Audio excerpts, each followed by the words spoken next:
Hello. Hello, everyone. Welcome to Time Theft Today. Devin's got the glasses Fuck on work. today for Yeah, uh for the book report. for the book report, I searched for evidence. Yeah, hold on. Where is that? like Yeah, I looked for the evidence.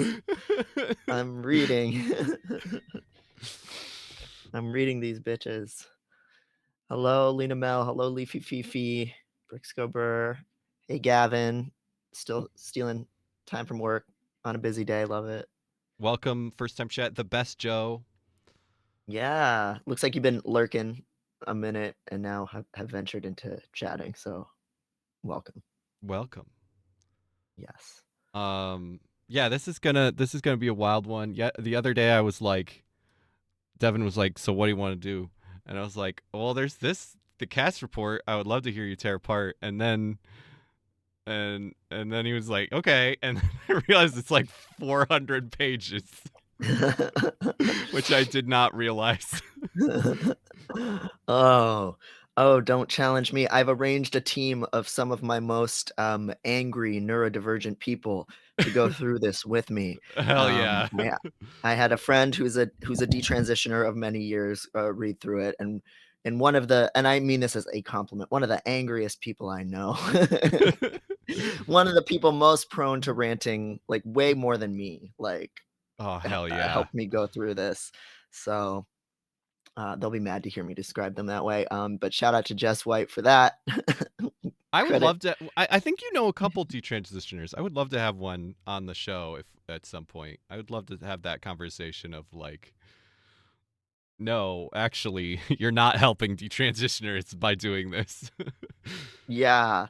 Yeah. Oh, yeah. I mean, like the very first trans person I ever knew is a detransitioner. Like, and some of the people closest to me are detransitioners who, you know, as is the case, most of them are non-binary. It's not like they're like not still in the trans umbrella in some way, but even the ones who Right. aren't, are like they have a lot of the same healthcare needs as trans people. They're fucking cool. Yeah. My best friend Yeah. you could call a detransitioner, and they tried T and it was not for them. And Hmm. you know, their gender identity didn't actually change, but they tried something and it didn't work, and it was it was good that they tried it even though it wasn't for them, and Yeah. they're unhappy with some of the effects of it. But it's like, okay, well, now you have trans healthcare needs that we should be funding. Hmm. But anyway, we'll Right. we'll we'll get into all that. Um right at the top, I wanted to and I'll reiterate this at the end because I have a call for submissions uh for next week. Next week is both of our birthdays, like 2 days apart. Me and Devin, we got Aries season. Aries season is going to be Yeah. strong. Aries season. Let's get fucked up. So we're gonna get we're gonna get fucked up. The fire the fire is going to be a car fire as we get into a lot of crashes, as we do a stream that is just titled drinking and driving is what we're going to be doing. Yes. um so we're going to rent a car. uh no. And then we're gonna go in the desert just like Germa, except we're gonna just Oh, do I thought we were donuts. going downtown Detroit. Is that not? No. Oh yeah. Well, I mean, yeah, you can show me how it's done. In the D. No, I don't know. I can't actually Yeah. talk like that. I don't live in Detroit. But anyway, um, but yeah, we're gonna be playing a bunch of driving video games. We have a bunch of different stuff planned. But one of the things that we have planned is a lightning round piss course thing where you guys are going to be able to probably donate a little bit of money, and then it'll, like, the way I'm imagining it is one of us will have to do a hot, like, lightning round hot take. Hmm. So I was trying to think of a good example and I don't have one, which would probably be helpful. Well, Could you? like, are polyamorous people queer? Like, just ask us a Yes. question where we have to draw a line in the sand and make a judgment. That's Um, perfect. That is yeah. perfect. Um So yeah, and the idea is that we won't know these ahead of time. So we will be drunk actively playing a video game because we're not going to stop the game.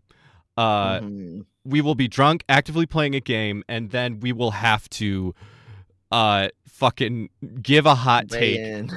Yeah, give a hot take on some hot button issue or some shit. It's gonna be a disaster, Mm-hmm. and we're gonna get canceled, as Yeah. we always do Yeah. here. Wouldn't um, be the first time, yeah.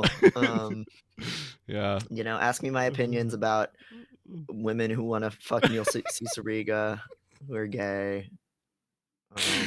Maybe we could get Neil to weigh in on it on our takes again. Yeah. But anyway. He doesn't want to touch it, but yeah.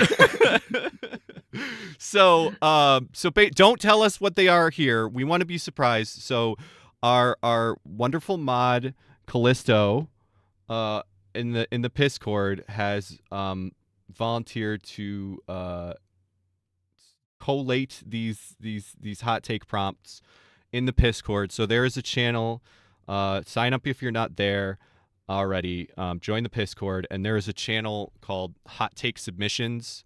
So just put those in there, and we're not going to know them until they fucking pop up on screen while we're drunk and driving. In like, I already bought City Car Driving, which is a realistic traffic Yay. simulator where they Ooh. realistically simulate bad traffic, like people doing things bad, like people apparently will just pull out in front of you and shit. Yes. Oh my God. And as somebody who hasn't had a driver's license since 2010, we're gonna really see what I remember. Yes. The rules of the road.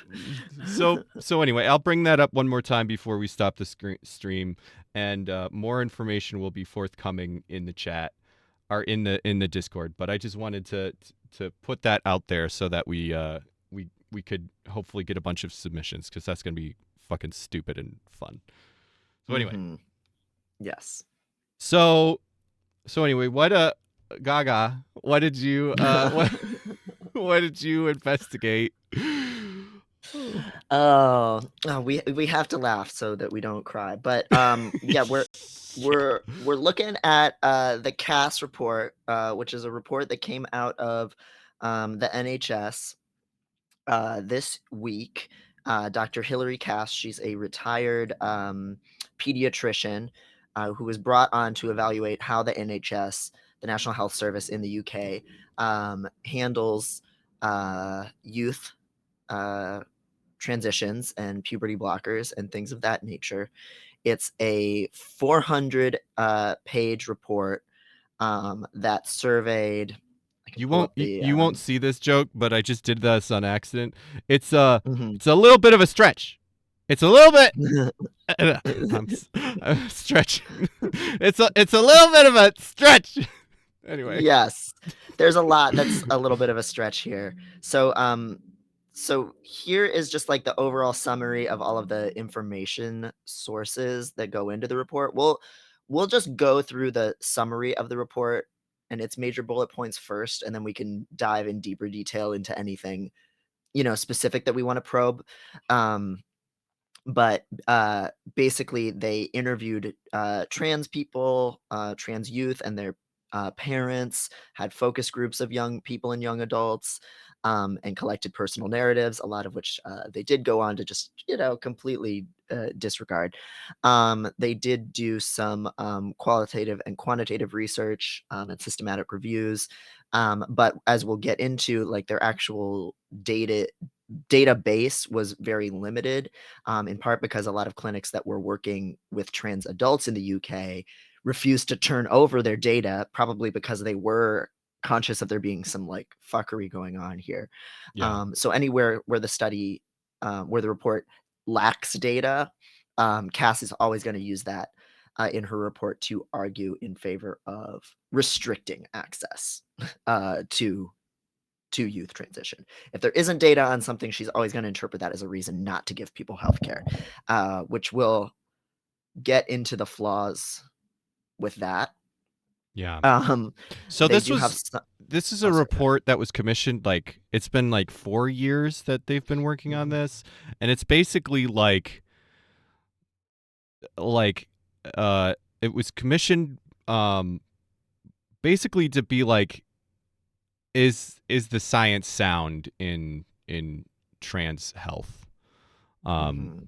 and what is the like the experience of trans people like, and is the science that is being done sound, and evidence-based care is the whole thing, which where of course, as you were just saying, it's just really not, it's really really shoddy work evidence wise. Mm-hmm. um Yeah. Thank you for subscribing Between Planets, by the way. Thanks yeah, for thank you so much. supporting the show.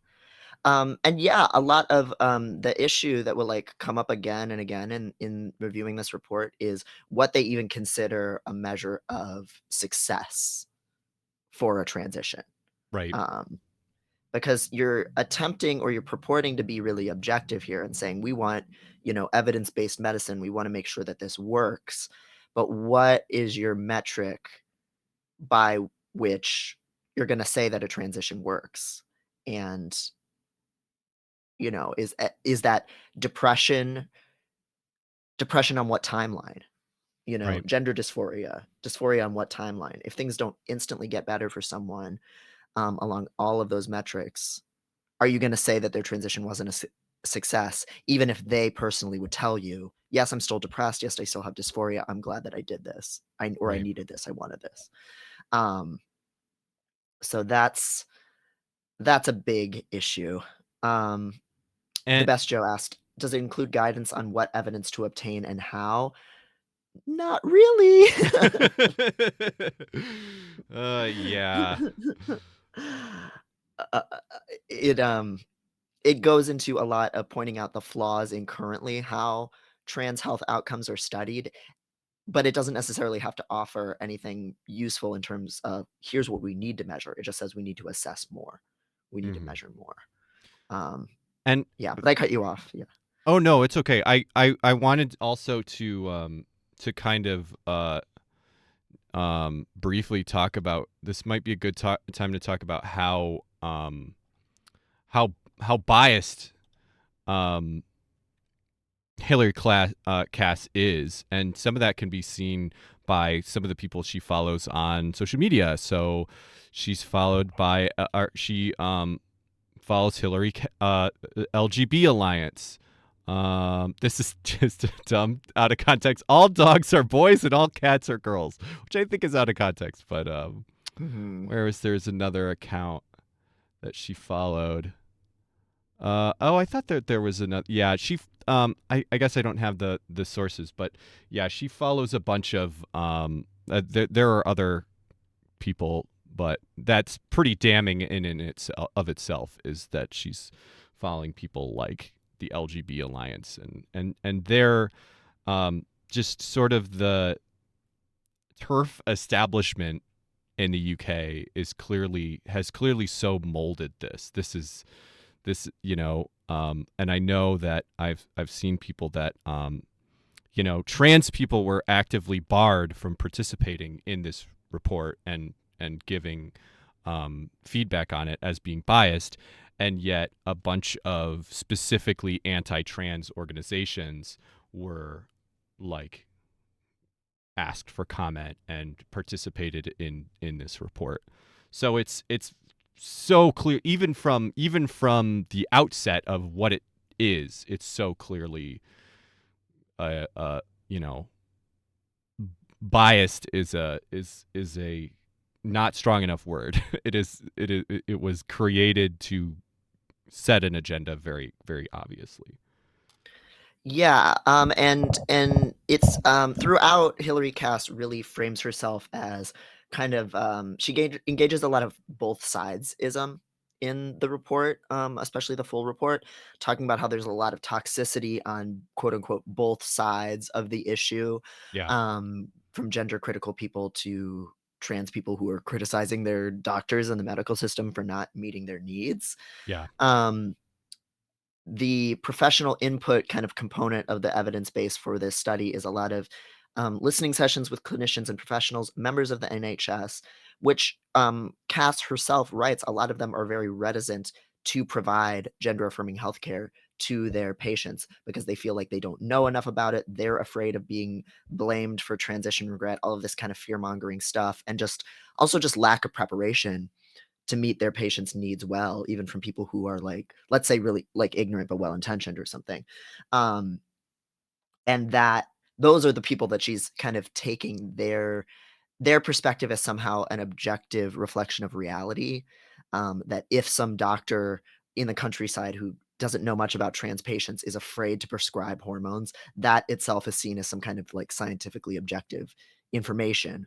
Whereas if a clinician themselves is trans and has opinions on interfacing with the system and actual like lived experience as well as professional expertise, like that's seen as biased. So Imagine having that same perspective on like something where race is a factor.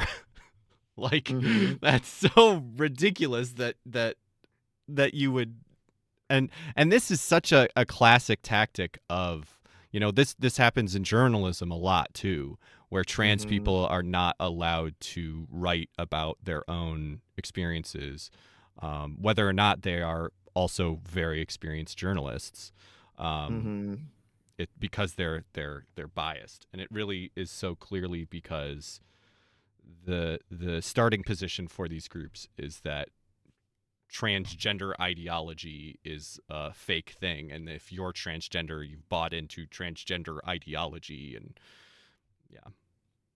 Yeah, yeah, and, we've talked about this before on the show, like, in social psychology, in a lot of fields, like, if you do any research, including, like, research on racial bias, and you are a racialized person, that you'll be accused of me search, you're seen as biased, so that very much happens in that realm too.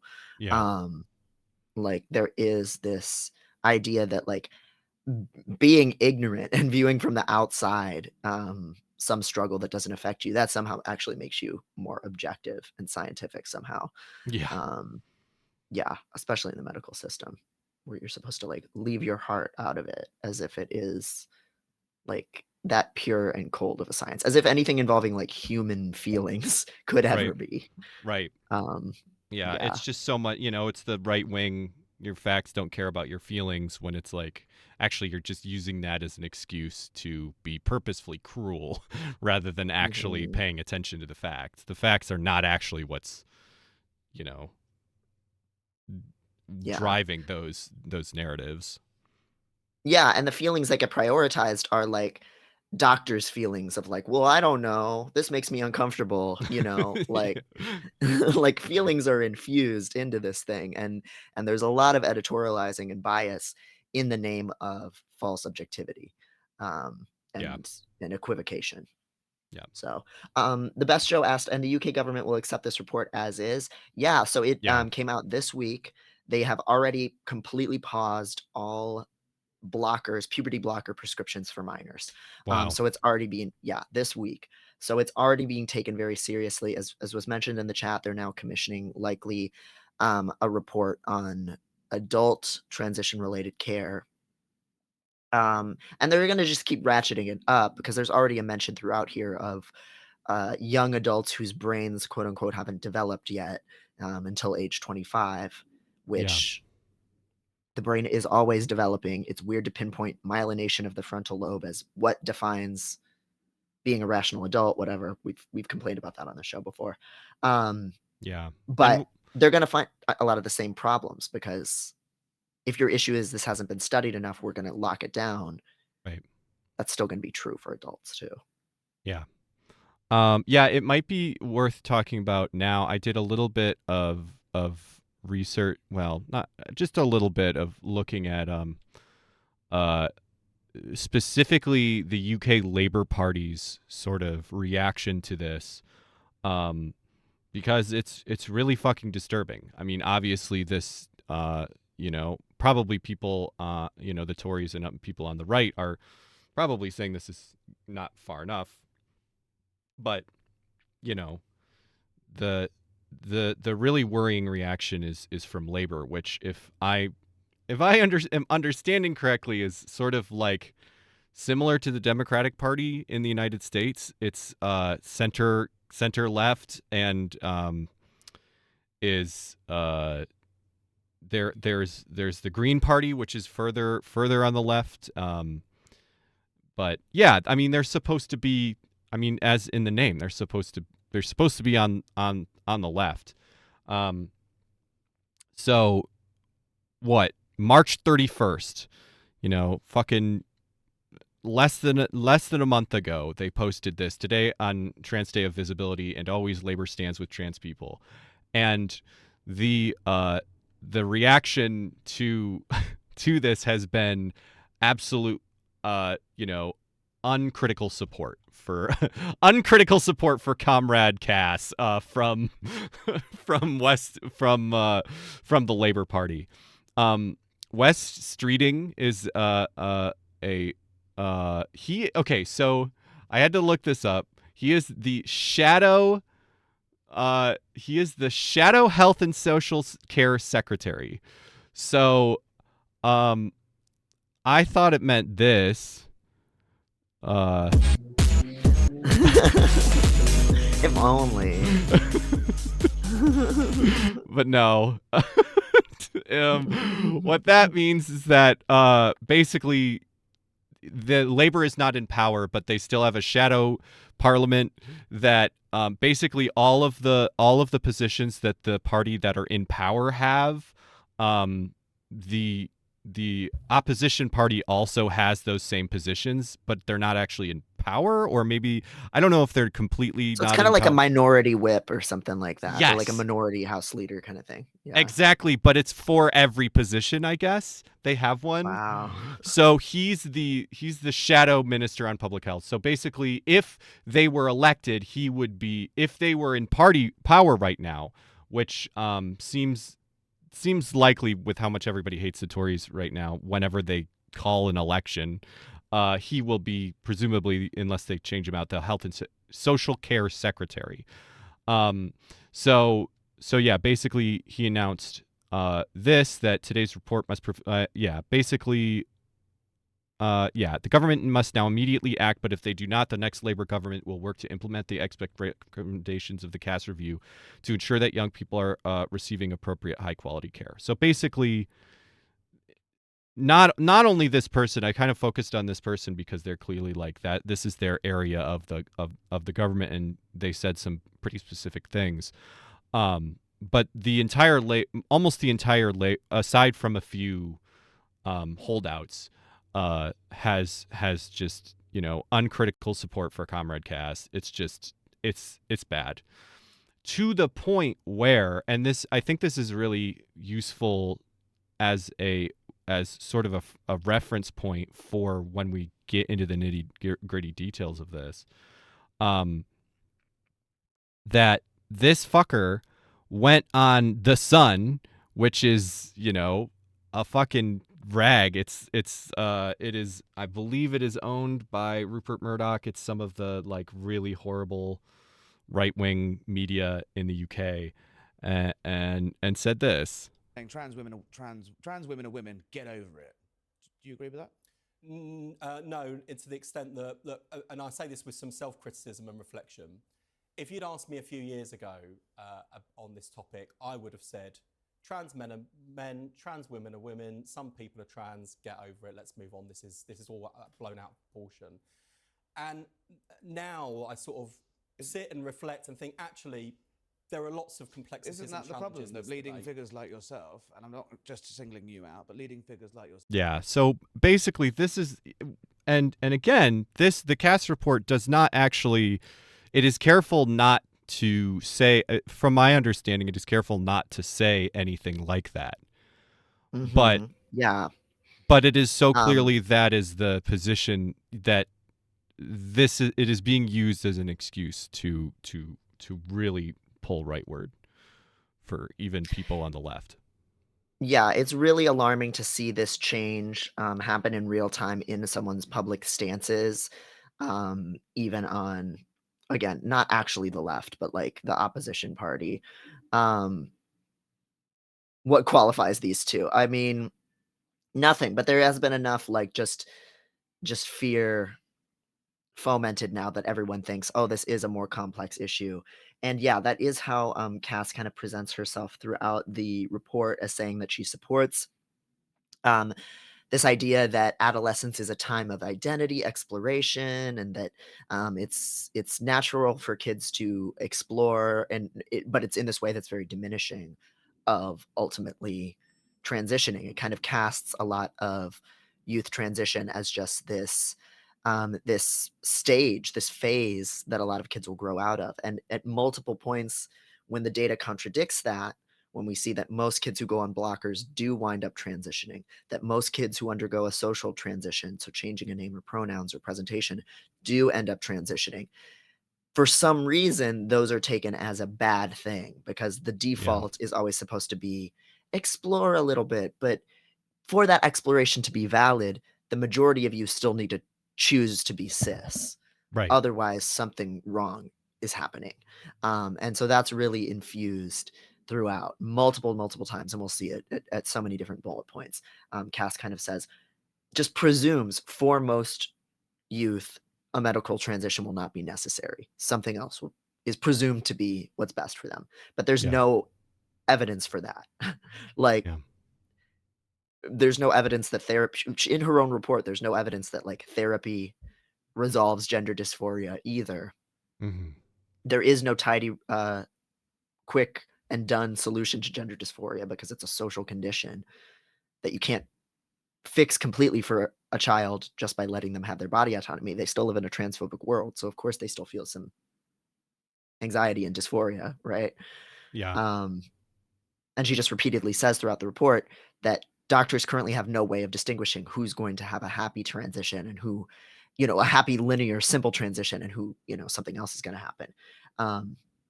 But for some reason, she takes that as a reason to more deeply entrench doctors' authority, even though Right. they're not good at judging this. So Yeah. that's the bird's eye view Yeah. of the issue here. Really worrying, really worrying, the response. Because even one last thing, even so, what this fucker is asking Wes Streeting about is that slogan, trans women are women, trans men are men, get over it, was a slogan from Stonewall UK, which he used to be a part of. Like, he was part of that organization before coming to this position. And he so that, that's when he's like, well, I don't agree with that, actually it's more complicated, which is so much like even a step beyond what this, because again, this report is like, it is so clearly massaging the science to say something that it doesn't, and then the report is being used to do something that the report doesn't even go on to say, because it's so beyond the scope of this of the little, they take what science they is there, they massage it to say, well, actually it's complicated and maybe we shouldn't be doing this. And then even people on the left, let alone the Tories and the people on the right, are taking this and saying, well, actually maybe we shouldn't be doing gender care at all. Like, it is being exaggerated at every level. So this guy is responding to a Stonewall UK slogan that used to be, and saying he doesn't agree with that anymore, and he regrets saying it.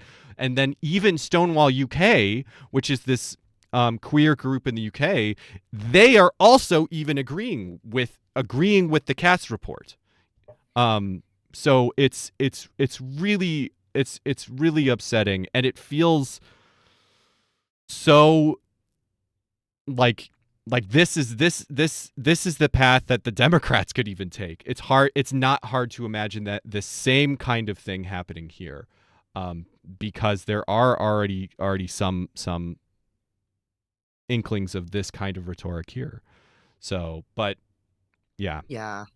It's just an illustration of why you can't trust liberal politicians, that any supposedly heartfelt expression of values is something they will very happily contradict if the weather vane of public opinion changes, or they think it's going to cost them votes, particularly in any way that's going to harm fundraising, and in the U.S.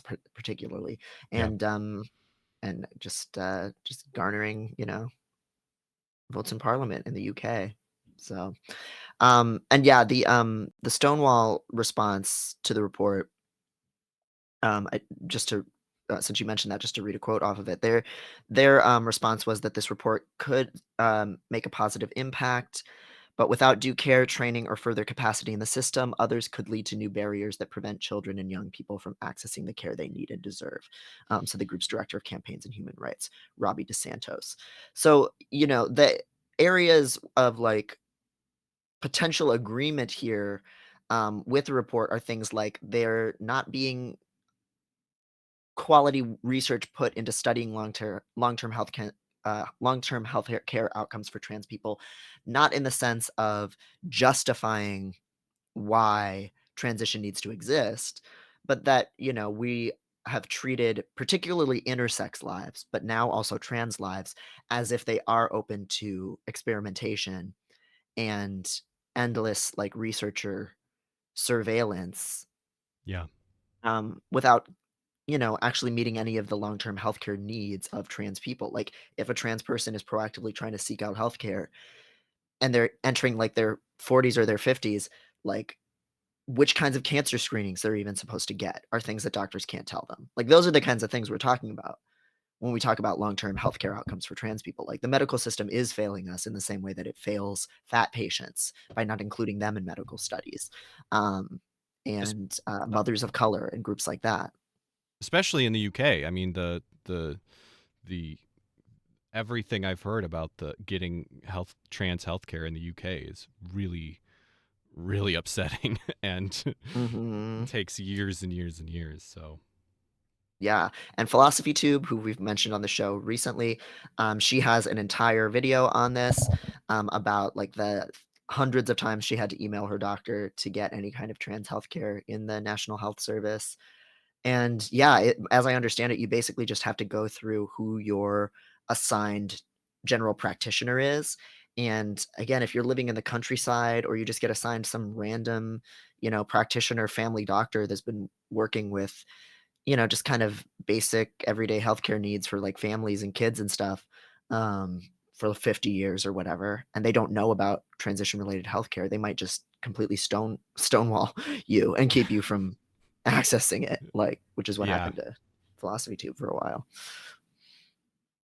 So, So that's yeah. There's some of the higher level stuff and some of the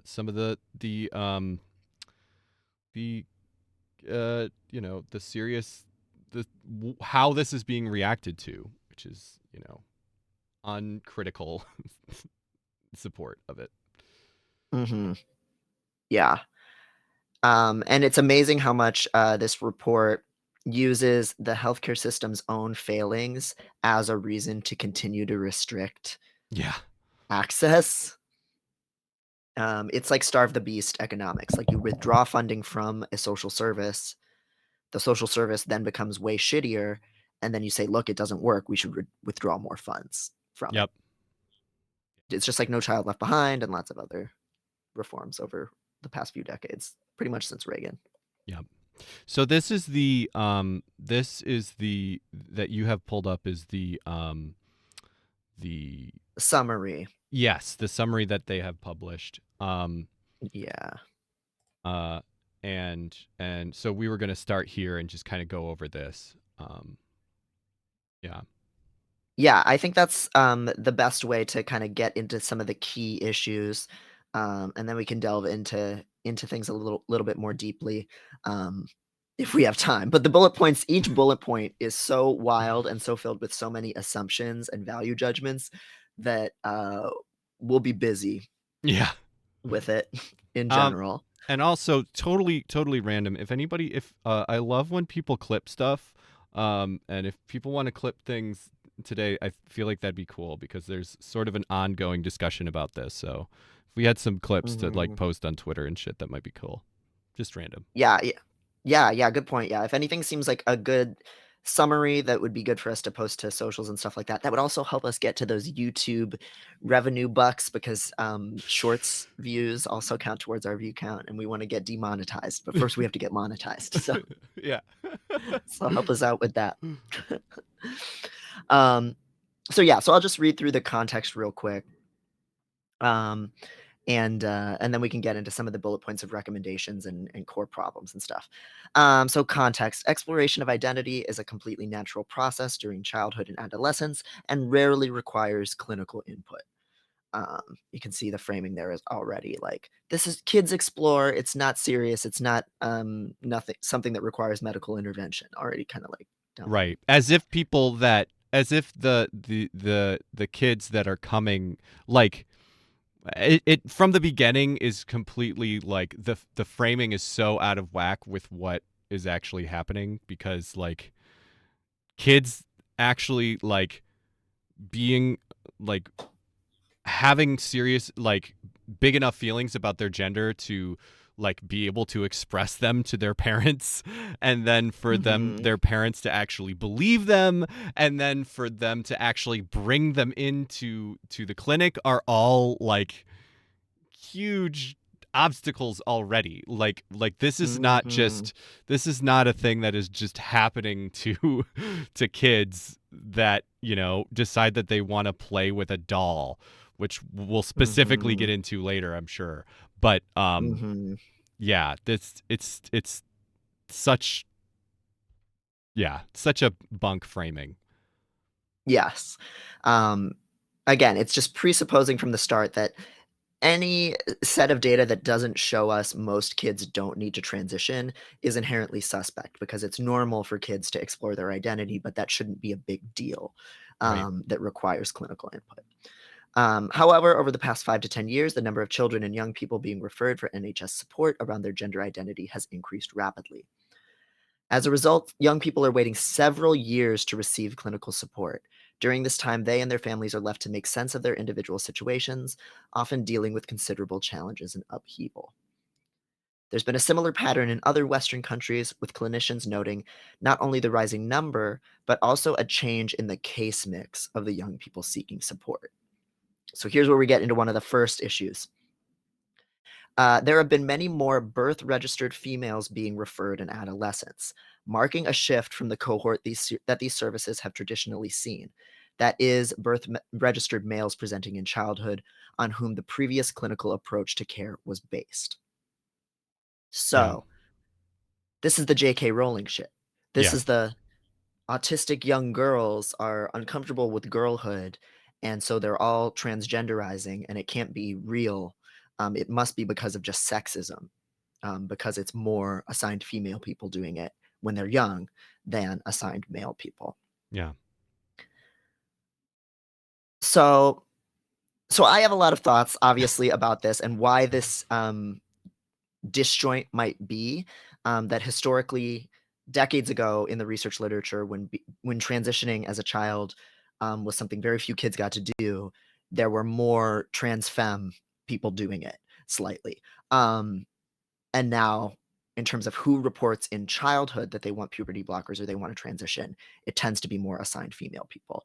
I was just curious, Maddie, if like when you hear that kind of like claim, like what things do you come to mind for you as like why this might be happening, and like why the timing might be different for different groups of trans people. Yeah, it definitely, not to steal from your little show notes note too, but it is very much like it seems so much that there is a much wider like ability for like a much wider range of what is considered normal for women to explore their gender identity. I mean, if you look just thinking about just tomboys, and I mean, everybody knew somebody who was very much a girl that was very much a tomboy, and that was seen as very normal. But if a boy wants to do literally anything, that is gender gender nonconforming, they are immediately punished for it. And so Mhm. it just makes a lot of sense that, you know, that is a lot it's a lot more comfortable if you are a trans man to be a stone butch or even just a tomboy than it is to be a trans woman and not be able to, and be called a sissy. Like, Mhm. it's there's a much wider, yeah, set of what is okay. Um and also, before we talk more about like the possible actual real world reasons, I can't help but notice you mentioned this idea of people being, they're transitioning instead of dealing with sexism, um Mhm. which again is this weird the thing where okay, but then that doesn't square with trans women transitioning and then Mhm. getting like taking on sexism, and you already acknowledged Right. that it previously was like more relevant, um Mhm. but it also, every time I hear this argument, I cannot separate it from a very right wing, um women are like, specifically white women are doing things that are making them infertile, and Mhm. I cannot separate this from the very Elon Musk population collapse, which is all white supremacy. There Mhm. our fertile white women are not having enough kids, um, and certainly those are not the arguments that TERFs are making, um, but it's hard not to see that same Yeah. that same thought pattern happening. Yeah, yeah, because they would fearmonger if there's any difference in rates, they would fearmonger about it either way. Right. Because a lot of these same people, the TERFs who like kind of delve into that kind of rhetoric, or at least worry about like damage to fertility and confused girls transitioning and things like that. If Yeah. there were way, way more young trans women transitioning, they would fearmonger about that too, and that making girls supposedly unsafe. Right. So Which they do. I mean, that yeah. this is very much, it is a very reductive version of feminism, that is, men are inherently violent, Mhm. and not and ignoring that is a socialized thing, and and of course ignoring that, you know trans women are not socialized as men because they are trans women. Mhm. But yeah, it's certainly a very weird thing that is, and it is ultimately really really sexist, because it is like, women don't know what they're doing. Right? Mhm. Like, it is this Right. this very paternalistic, like, young girls are being hypnotized into, Mhm. which I know that was true for you, Devin, but Yeah, and it's hot, but, that's not for everybody. But if it was, it um would still be cool. it'd be based, but it's not. Yeah. Mhm. uh, Yeah, yeah, so I think it's if you're really, like, at all versed in this stuff and in that weird, awful double bind of visibility means more scrutiny and more pathologization that trans femmes face, this 2 sets of results makes so much sense. Like, of yeah. course, back in the day, before trans people were accepted at all, any boy who was too feminine was seen as really, really aberrant, maybe mentally ill, and would go through sometimes a psychiatric pipeline that might allow them to transition. But as with this understanding that like there's something wrong with you, this like very pathologized view, right? And at the same time, quote unquote, girls being tomboys was considered totally normal and nothing was made out of it. So you had generations of like trans mask people kind of just go under the radar, Yeah. which does not mean they had it worse, by the way. Misandry posters. That's not what that means. Yeah. Um, But then once you reach an era of greater, somewhat trans social acceptance, that is going to flip, because if the acceptance of transness is no longer based on there's something really sick and aberrant with you, there's some kind of pathology we need to fix, people who are already allowed to gender nonconform are going to be more facilitated in saying, oh no, I actually want to use they them pronouns, I want to have a short haircut, I want to be a boy or whatever. There's a little bit more latitude there, whereas trans femme people are going to be erased. And I also think too of just the really, really consistent finding that queer men come out at a younger age than queer women do across the board. Like men's sexuality and sexual identity is more, there's more room for men to kind of express and explore with that. So, and express their own desire. So gay men are more likely to realize that they're gay, whereas lesbians tend to find out that they're queer at a much later age on average. So that seems to map over here too, that yeah, trans men realize that they're men at a younger age because there is a little bit more social latitude there and there is a little bit more permission, whereas trans femme people we're seeing on average come out at later ages because there are so many barriers to Yeah. owning what feels good and right for you as a woman. So Yeah.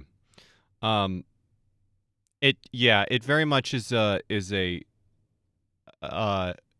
there are social explanations for this that are not what is the term, rapid gender dysphoria. Onset gender dysphoria. Yeah, rapid onset gender dysphoria, which they do they name that, did they reference that by name or just? I think they avoid ROGD. Let me just double check. Yeah. Yeah, and that is good because rapid onset gender dysphoria has been completely discredited. All of the research papers that claim to find evidence from it was conducted by researchers who already believed in it and were part of the detrans turf movement, and their survey sample were parents who were already gender critical. They Right. recruited parents from gender critical forums. So of course those parents said, oh, my kid just became trans out of nowhere. That's what they already believed. But that really Health goes Liberation Now, if you want to learn more about that. Yeah, but it really does seem like that this is the way that is intentionally cloaked, because it clearly, like, from the pieces that I've read seems to like espouse some of those ideas that is a potential source, like even the implication being here about this birth registered females transitioning more, and like what is the explanation there, and they don't offer explanations, but I mean that seems to be the implication to me, is that things like rapid onset gender dysphoria and stuff like that. Yeah, they have a few bullet points in the report that are like, there's no one explanation for the rise in trans people. Yes, a greater awareness and acceptance is certainly a factor, but we wouldn't expect such a precipitous jump just from acceptance alone. But they have no evidence for, like, did you statistically model that? Have you looked at any other identity where as awareness rose, the number of people claiming that identity went up, and did a comparison? No. Like, did you look at the number of left-handed people after that started being accepted in schools, or autistic people? That's had a very precipitous increase too with greater awareness. So then they say, like, some of the other reasons in addition to social acceptance might be things like porn exposure, time on the internet, mental health, a rising rate of youth mental health problems. Those are some of the things that they say are responsible for the increase. Don't as make us well. tap the chart. Don't make us tap the chart. Oh, an exponential rise in left-handedness. Certainly this is the work of the devil. It must be porn's fault now that we have left hand. I saw somebody jerking it with their left hand in porn, and that made me left-handed. I got so horny about that it made me left-handed. All these ambidextrous people that I don't believe exist. Yeah. Kids should be allowed to explore using both hands as long as they end up using their right hand. Yeah.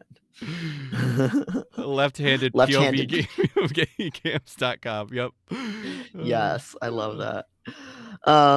Okay, so just going back into the like justification for the review. Yeah, we've got one bullet point down. No, not even. We haven't even got to the bullet points yet. This is just the rationale for the study is already like so fucked. Yeah.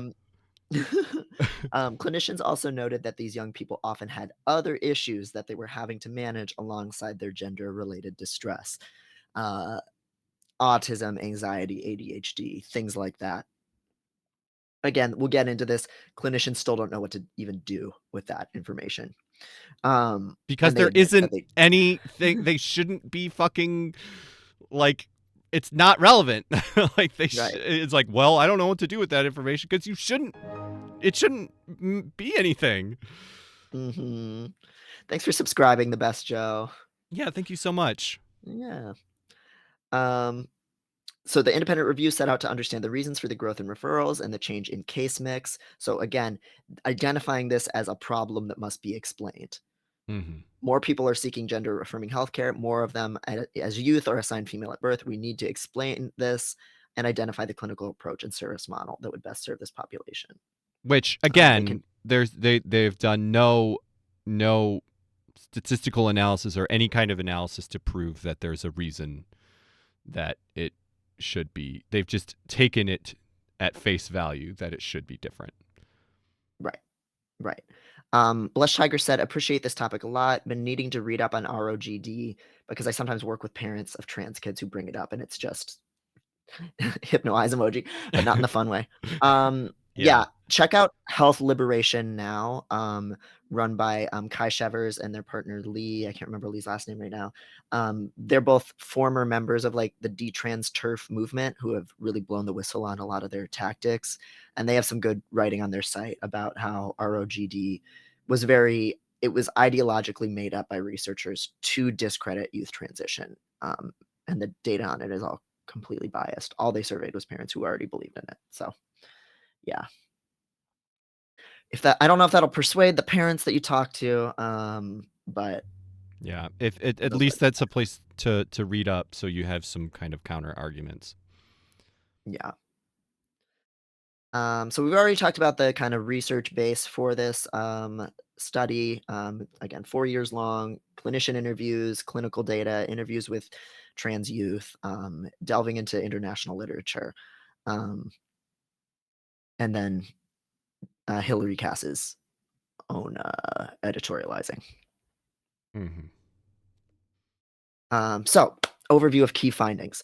There is no simple explanation for the increase in the numbers of predominantly young people and young adults who have a trans or gender diverse identity, but there is a broad agreement that it is a result of a complex interplay between biological, psychological, and social factors. This balance of factors will be different in each individual.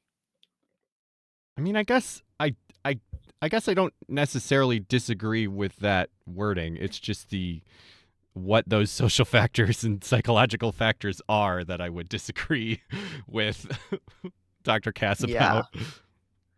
Yeah, or the fact that it has psychological and social factors being a bad thing.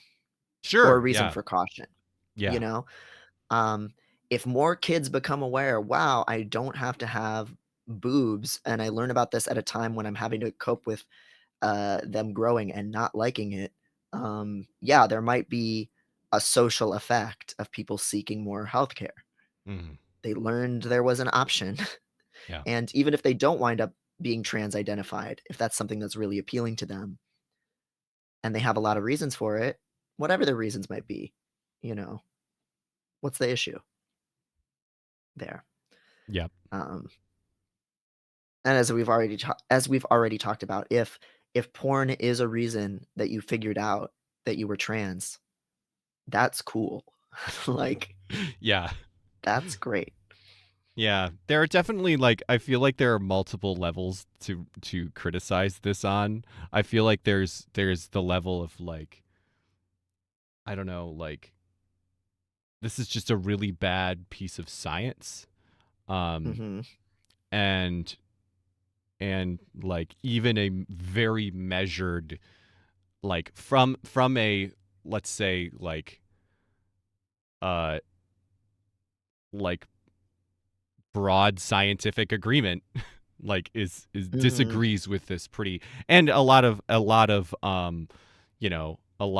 World Health Organizations have come out criticizing this. But then there's also a much more like abolitionist like Hmm. approach from where we actually believe that is just like, I mean, even if you were right, who fucking cares? Like, Right. it's fine. It's fine if people are transing their gender because it makes them horny. Like, who cares? Yeah. Yeah, there is just a total lack throughout, this report and in the medicalized understanding of transness in the first place.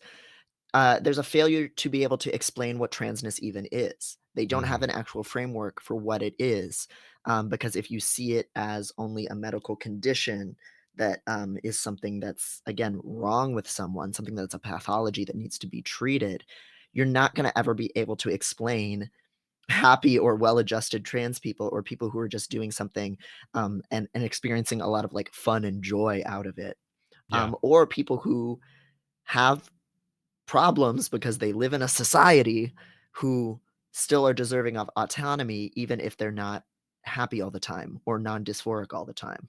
Yep. Like, it's just an inherently flawed framework for understanding what a person's right to exercise body autonomy is. Yep.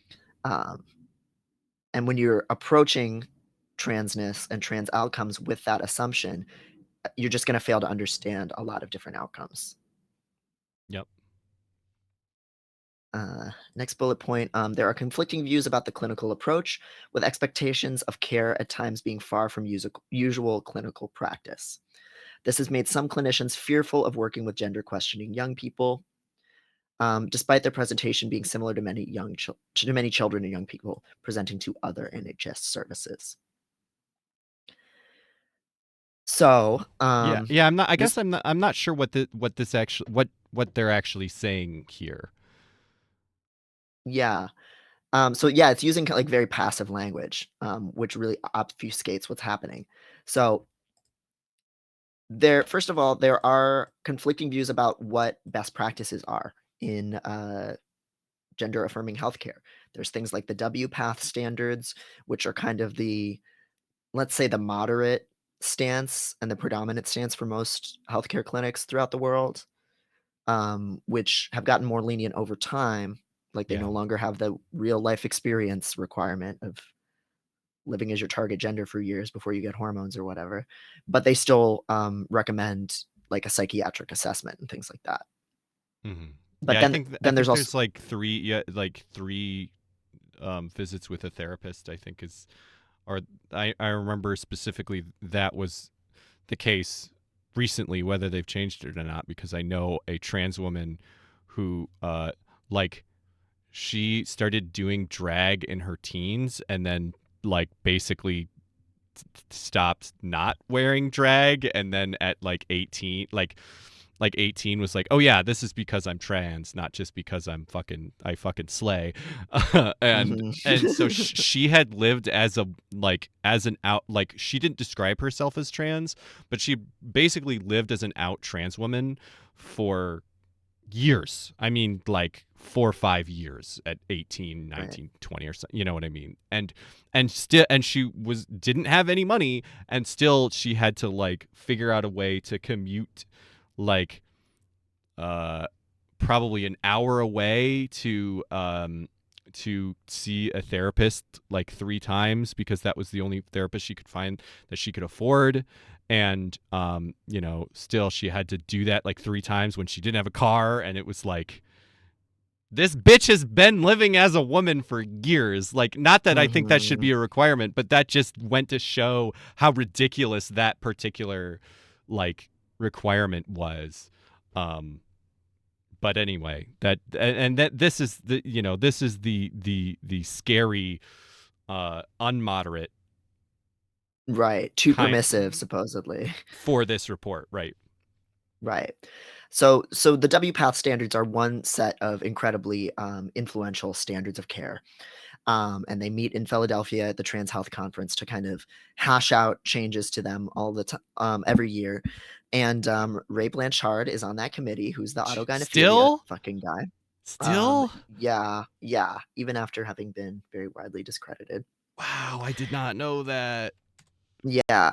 And then there's another camp, which is the informed consent camp, which has a really strong presence in the United States, and in some other countries like Spain and Brazil and a few other places where the idea is, transness is a question of personal body autonomy. The role of the provider is to inform you to make the best choice for yourself, not to gatekeep. And under that approach, there's a lot less of mandatory assessment or jumping through hoops. It's about just informing people. And then there are more stringent guidelines or more stringent approaches that some people have. Particularly kind of the old guard NHS doctors who are like, I don't know anything about this trans shit. I don't want to touch it. So when Cass here is saying there's conflicting views about the clinical approach, what she's saying is different doctors and different healthcare orgs have different viewpoints about how you're supposed to treat a trans patient. With expectations of care at times being far from usual clinical practice. So here, this is in a very mealy-mouthed way saying a lot of trans people want something from us that we are not giving them, that it is not our policy to give them. But again, using the most passive language possible to not convey that's what's going on here is trans people don't want to have to wait 3 years when they know that they already want to go on hormones and they know that that's an option in other places in the world. Yeah. This has made some clinicians fearful of working with gender questioning young people. So basically, these trans people are too angry and too demanding. They say that the standards of care we're providing are old-fashioned or not fast enough, or too onerous. We're scared of being sued or criticized or what's everything that's happening. So we're not going to even work with them because they're criticizing our authority, basically. Yeah.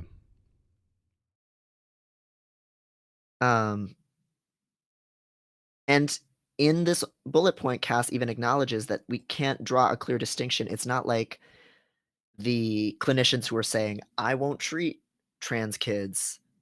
It's not like the trans kids they are seeing are distinguishable from the trans kids who are getting healthcare. Right. That's what she's saying here. Their presentation being similar to many children presenting to other services. So some trans kids are getting healthcare, some aren't. Doctors don't know what they're doing. They're not consistent in what they think the right approach should be. And a lot of patients are unhappy. Yeah.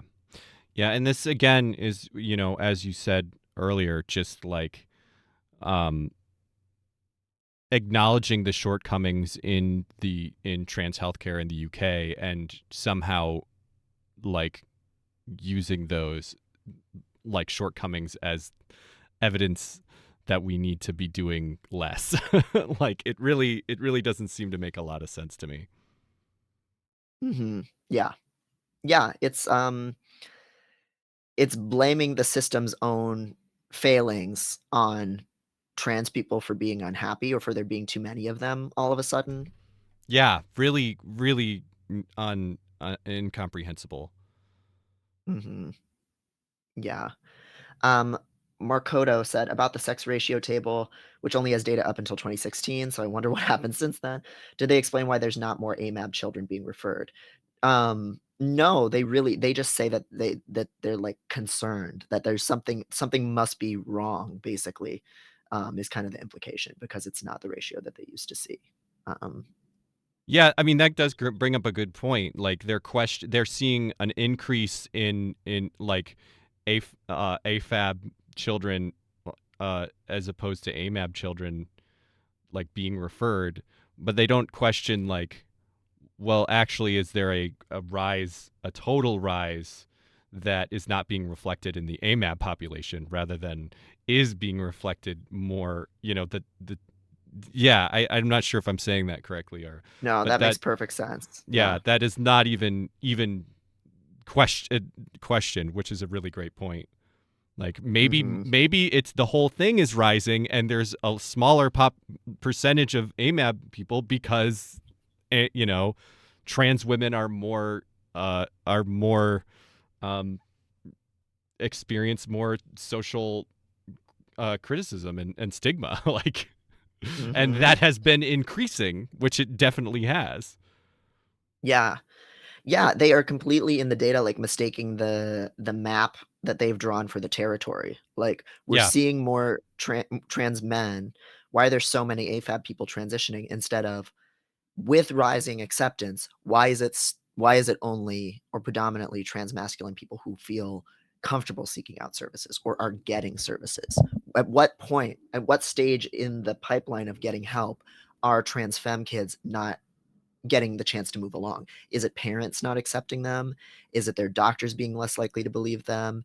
Is it bullying making them less likely to like pursue transition at that age? Like it's all of those things, right? right. Most likely. Yeah. So But there's no curiosity about that. right. So so like from two different ends of like you know, why have AFAB people not felt the need to transition compared to AMAB people in the past, or why, you know, or possibly why are AMAB people not transitioning, the you know, like both are valid questions about the data that are not being asked basically. Right. Yeah. The interpretation, it just completely fails to actually worry about meeting the needs of trans people actually out in the world because it's making this value assumption right out the gate about what the data has to mean. Yeah, the map for the confusing the map for the territory. I don't know if I've ever heard that phrase, but it is very apt for this situation for sure. Yeah, if we don't have data on it, that must mean it doesn't exist, which is not how science works. Oh, and that's Baudrillard. Sorry for American not pronouncing things good, but thank you, Best Joe. Okay, moving along. Oh An yeah, appraisal of oh, Hey Zelda said they think AFAB referrals are inflating, but what if AMAB referrals are actually suppressed? Yes, that yes, is a much exactly. better way of what I was trying to say. As you know, another thing that has not been questioned. Yeah, that's exactly the idea.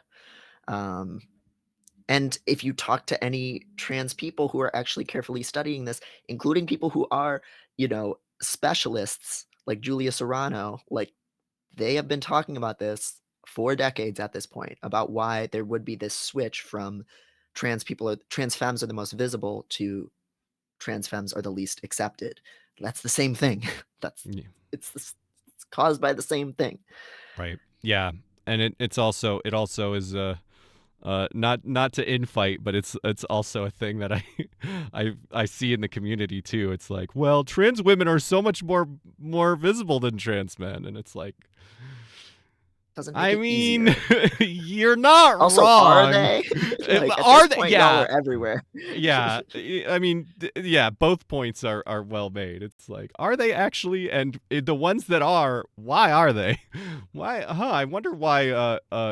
You know, we have trans actors that are known for being in a prison show. Like, you know what I mean? Those are the trans femme ones. Yeah. Yeah. Yeah. Anyway, Yeah. continuing Well, on. yes, continuing on. An appraisal of international guidelines for care and treatment of children and young people with gender incongruence found that no single guideline could be applied in its entirety to the NHS in England. This is, again, passive language to cover up holes in the NHS. They're basically saying our system could not meet any international guidelines for care. We don't have the resources or the number of trained professionals to do this. Right. And that's somehow a criticism. Or like, Of be trans people. yeah, of like transgender ideology. Like, it's really hard for me to, I mean, I know I should probably be trying to, I don't know, I guess there's an argument to be made to take this more at face value, um and sort of argue it on its merits. But when you have this person like so blatantly cuddling up to gender critical trans radical or like TERFs, it's really hard not to see the the sort of TERF rhetoric behind the curtain of this. Yeah. Yeah, and I also think we don't even necessarily need to believe she is consciously or intentionally Sure. wanting to advance turf rhetoric. Like we could interpret those relationships as I'm trying to hear both sides. I've Sure. developed relationships with both sides, but that in itself is an inherently biased position. Yep. So even if she believes to the letter everything she says she has this whole like letter to trans youth at the top of the report that's like, I know Oh, many of you will God. be mad at me for writing this. Believe me that I do want what's best for you and support you in exploring your identity, and I want to use the words that are respectful to you and your identity and all that stuff. She might really and fully believe that all the way through.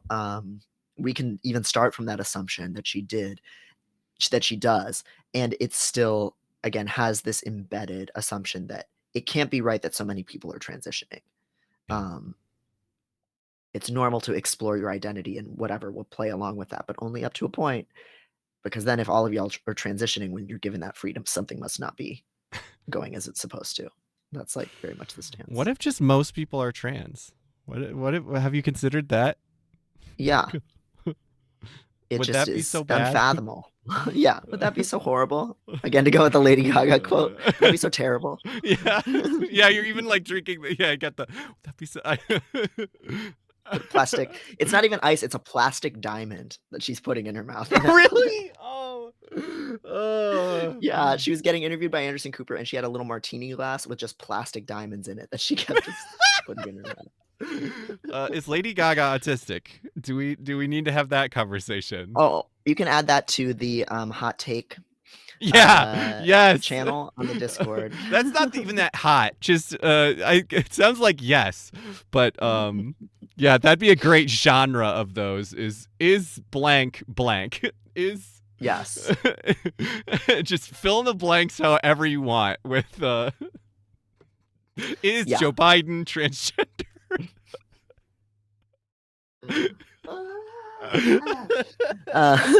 Yeah. Even though I just published something on Substack yesterday that was like, you shouldn't diagnose your friends. Yes. I will diagnose Joe Biden, Lady Gaga, Grimes, and all my Blorbos, and even any slightly popular social media user. It's on site. We can't be doing that, but we will. But we will, because I'm gonna while have, we're drunk and three driving smooges in me or whatever they're called. Yes. Alcoholic smoothies. Yes. Okay. Couple more bullet points on why only diagnose your enemies. only diagnose your enemies. Literally, you get an autism diagnosis. You get an autism diagnosis. Reclaim transvestigation. I've been saying. Oh man. Okay. Okay. While a considerable amount of research has been published in this field, systematic evidence reviews demonstrated the poor quality of the published studies, meaning that there is not a reliable evidence base upon which to make clinical decisions for children and their families to make informed choices. This is another one.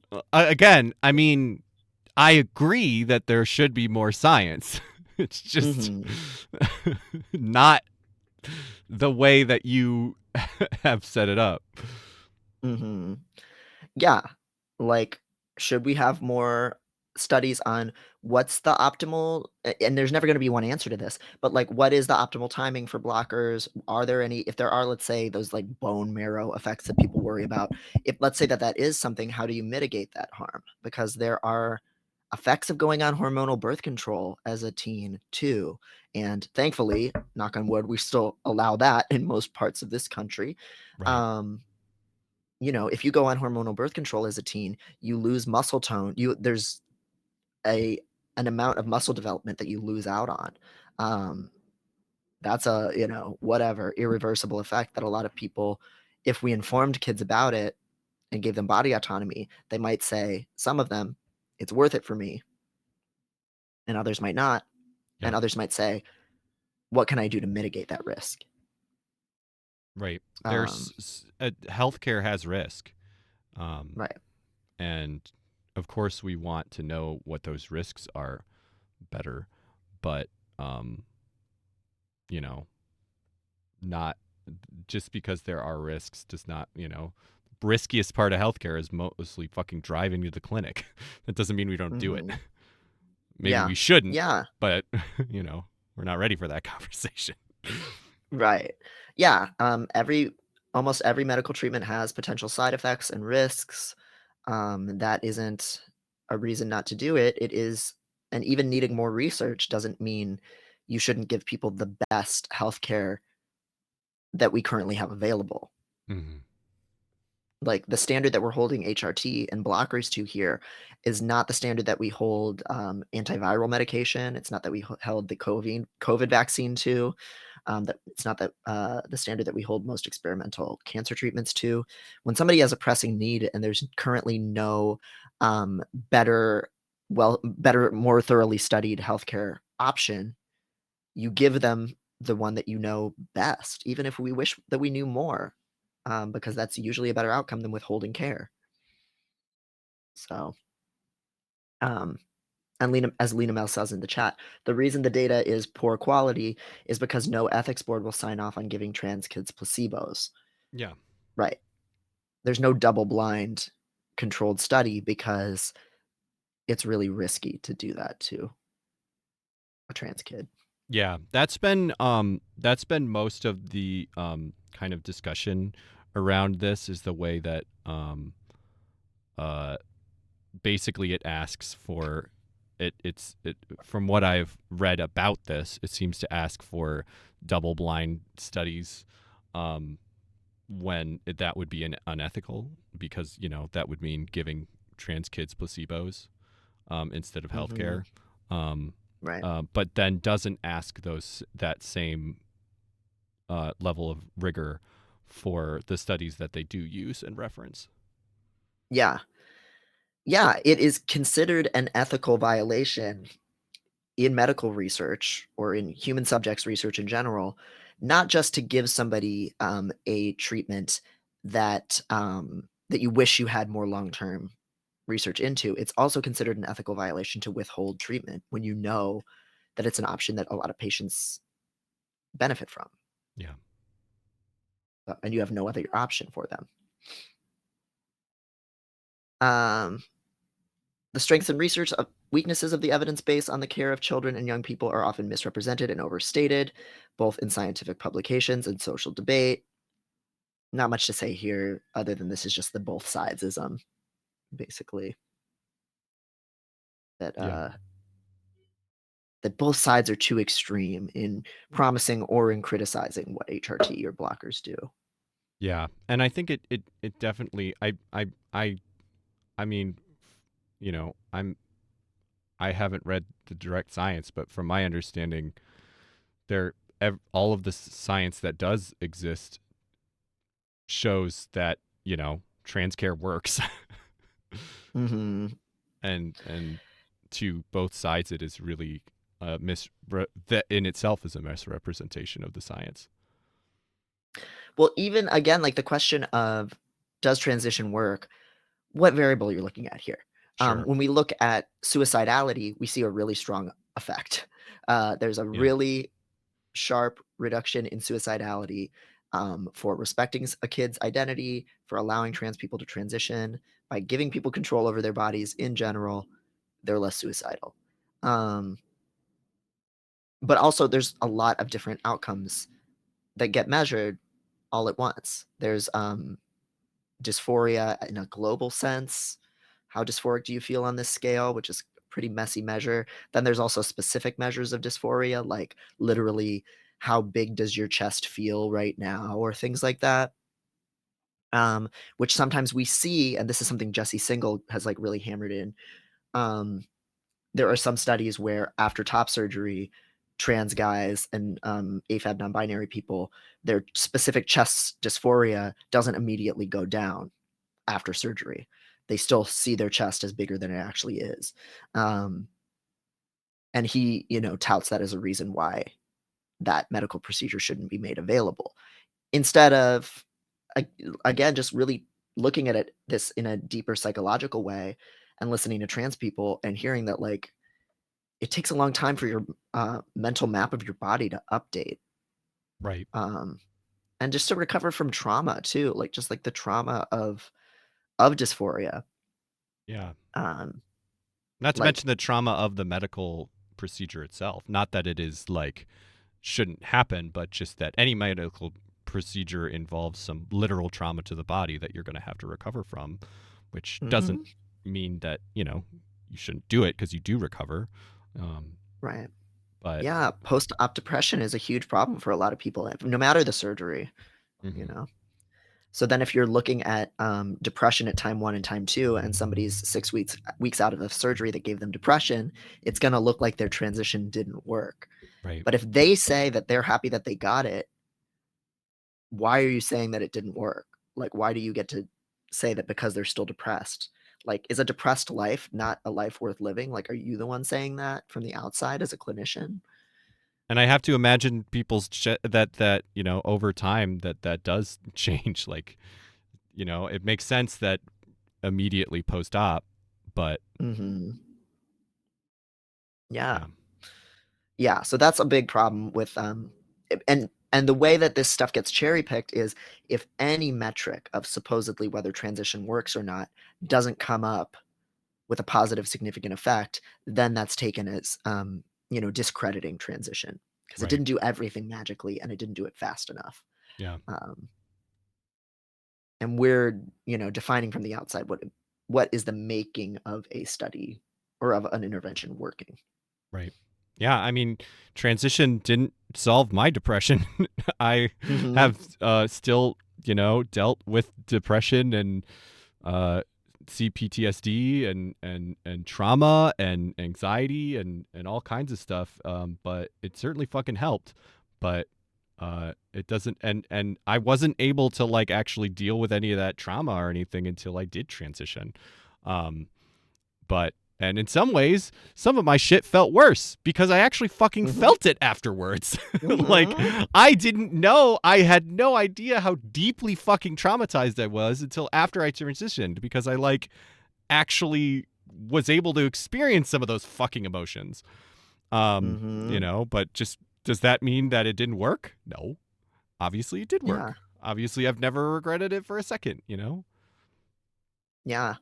Have you seen the comic? It's a comic illustrating herself in 2017, like still presenting as a man, and it's like, man, I feel like shit. I gotta figure some stuff out. And then it's her in 2021 or 2022 now as a girl saying, well, that helped, but turns out I have some deep-seated mental problems I need to work on. Yeah. Yes. I'll see if I can find that briefly.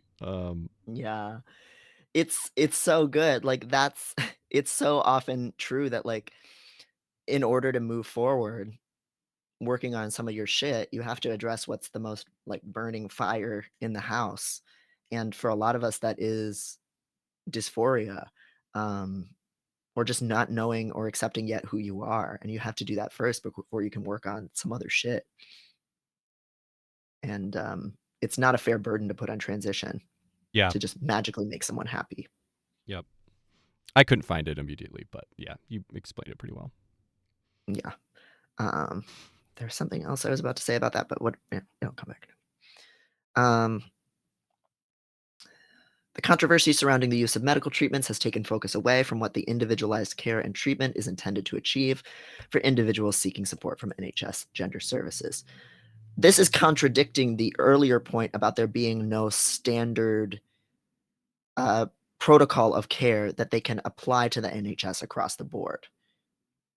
Here they're saying we need to have completely individualized treatment for each individual patient and their unique presentation. We can't really know whether they need to transition or not. We need to look at this on a case-by-case basis. But also, we can't we can't move forward because we can't adopt. There's no standards we can apply across the board. Like, Yeah. Just nonsensical. mhm. The rationale for early puberty suppression remains unclear, with weak evidence regarding the impact on gender dysphoria, mental or psychosocial health. The effect on cognitive and psychosocial development remains unknown.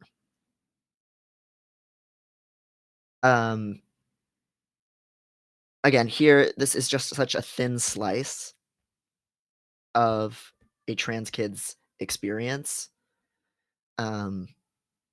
If they are, let's say, a trans woman or a trans man, puberty blockers alone might not get rid of all their dysphoria. Yeah. And again, weirdly, we're just holding puberty blockers to this ridiculously high standard of by itself it needs to do everything. Yep. Um, And oh, it sorry. does kind of smell like that. The effect on cognitive and psychosexual development remains unknown. It's like, to me that sounds like they're asking for double-blind studies. Like, I don't know how we can't know that. There is no way to know that for sure without unethical testing. Yeah. Yeah, and I want to hone in on how the report talks about puberty suppression and early stages of youth transition real quick. I put some excerpts on my Twitter, so I'll pull that up real quick because it's setting up an unwinnable, an unconquerable burden of proof for trans people to kind of surmount. So here's one excerpt from the report. Oh, sorry, that's probably weird cropping. No, I think that was okay. I could change it if it's not. Okay. Okay, cool. NHS England, this is from the full report. NHS England has already in effect banned the use of puberty blockers because of limited evidence that they work. Cass found that there is no evidence that puberty blockers buy time to think, which advocates have claimed. There's also the concern that they may change the trajectory of psychosexual and gender identity development. And I'll go down to a later part of the report. Is this too big? No, that's perfect. Okay, perfect. The review disagreed with the idea of puberty blockers providing youth patients with the time to think. So there's this idea that blockers are they're a middle of the road approach to an alternative to giving teens cross-gender hormones. It's just a pause on puberty. It gives you time to think. But then Cass found that the majority of patients who went on blockers did wind up eventually going on hormone therapy. Right. This seems like this should be a great finding for affirming the value of blockers. If you think transness is just a phase, this is proof against that. Yeah. Most kids who have a little time to think, or most kids who think they might be trans and pause puberty, end up saying, you know what, I am trans and I want to go on hormones. If your interest is preventing the number of like unnecessary detransitions or whatever, why wouldn't this be a positive outcome? Yeah. Again, it's very much that, trying to fit the map to the landscape of that fundamental too many kids are transitioning is to put it even more plainly than we've put it before. The basis of this entire report seems to be too many trans kids are transitioning. Why is that? And when and and we've covered some of the ways in which more people are transitioning could be are eminently explainable, but then they ignore those, and it's just so bunk of a way to think about people. Yeah, this gives the game away when Cass says that she supports the rights of kids to explore their identity, but only if a majority of them don't wind up transitioning. Otherwise, blockers can't be this neutral choice. If it was Right. really neutral, then it should result in a majority of kids going, oh, that I've thought about it and now I'm cis. And where this gets really scary, I mean, this is already scary, but where it really reveals the slippery slope that this puts us on is this note from the report about the same risk of putting kids on a trans trajectory of even just allowing them to socially transition, Yeah. meaning change their name or pronouns. There are different views on the benefits versus the harms of early social transition. Some consider that it may improve mental health for children experiencing gender-related distress, while others consider that it makes it more likely that a child's gender dysphoria, sorry about the siren, which might have resolved at puberty, has an altered trajectory potentially, culminating in lifelong medical intervention. This, to me, is the most insidious bullet point in the entire fucking report. Yeah. It's very much the kind of smoking gun of what they're trying to say. Mm-hmm. That she's not just saying, as much as it's presented this way to the public, hey, let's slow down on this medical intervention stuff. Kids are too young to decide. They should explore, call themselves whatever they please, to quote J.K. Rowling. But they're too young to transition yet in a medical way. But we support their right to explore socially. No, that's not what this report is actually saying. It's saying even respecting a kid's identity and pronouns, it might make them more likely to transition. And if we hadn't respected their identity, maybe their dysphoria would have just gone away at puberty. And we have to really bank on that possibility Right. and Which is not let them transition right. socially even. Yeah, it I mean, it's doing two things. Like it almost is like implying that allowing a child to early social transition is a medical intervention. Like Mhm. it almost like draws that parallel, which is really disturbing when the whole reports is saying that we need to, be more gatekeeping in childhood medical interventions. But it also the implication is that you can by not like acknowledge by forcing someone to present differently than they want to, you could make someone not do it, which is that is Mhm. just conversion therapy. Yeah. And there is a lot of scientific evidence that backs up conversion therapy doesn't fucking work, and it's extremely traumatic. Yes. There is no world in which preventing social transition is not a form of conversion therapy. Mm-hmm. Right. Yeah.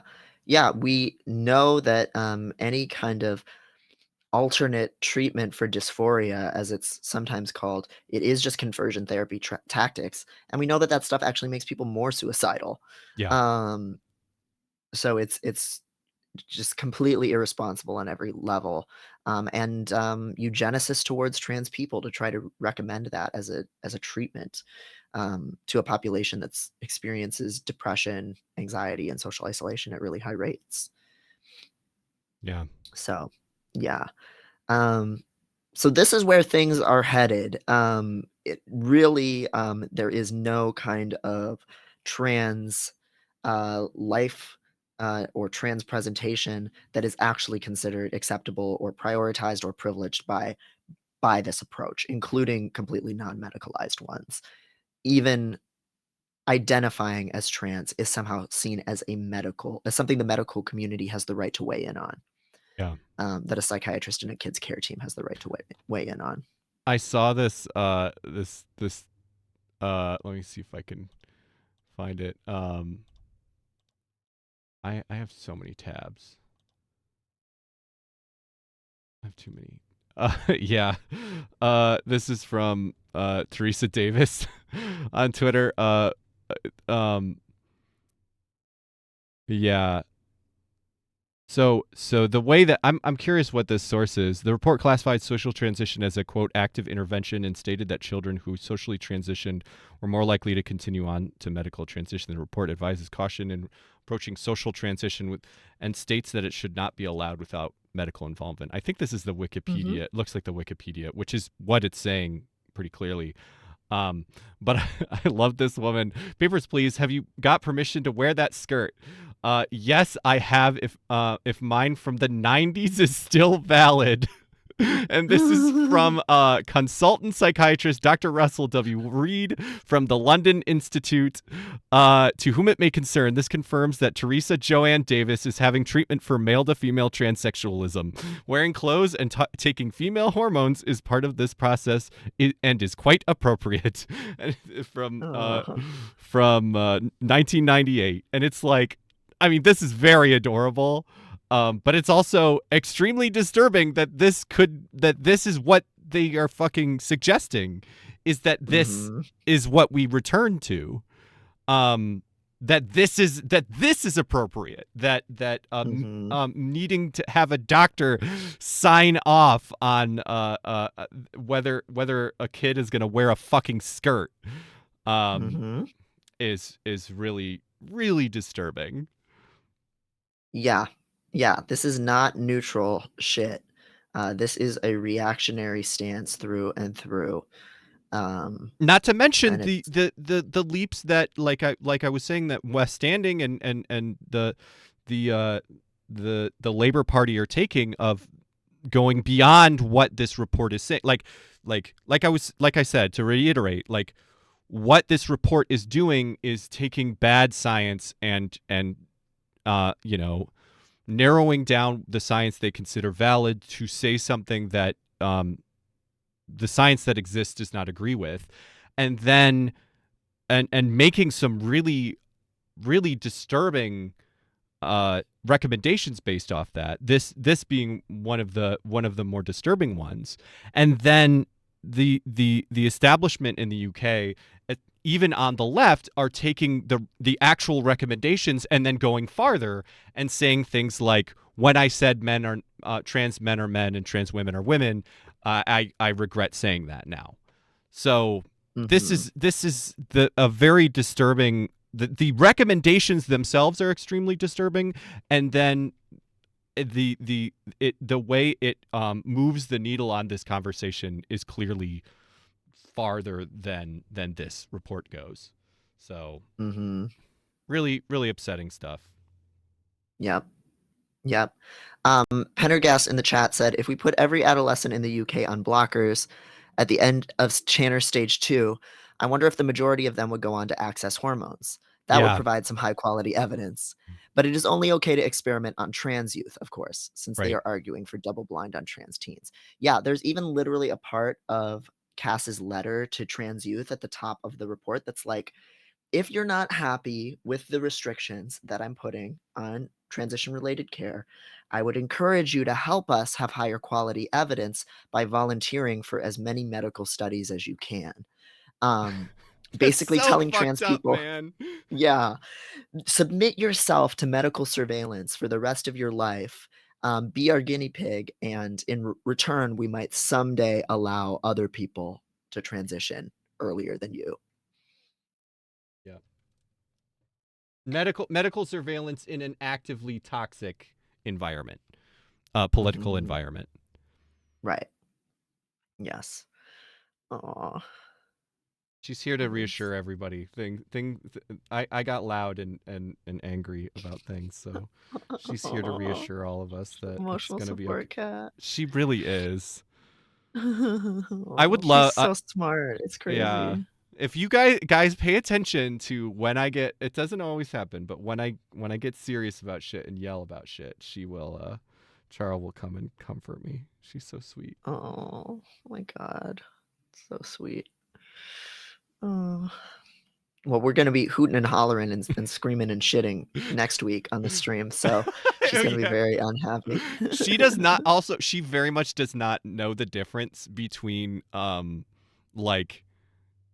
If you're being loud, it's because you're upset and she needs to comfort you. So she doesn't understand the difference between like yelling about something or laughing really hard. And so she'll come up and comfort you. If you like laugh hard enough, she'll come up and be like, meow. Aww. She's got rejection sensitive dysphoria. Just like her mom. Sometime Megan will be singing and Charlie will come up and be worried about them.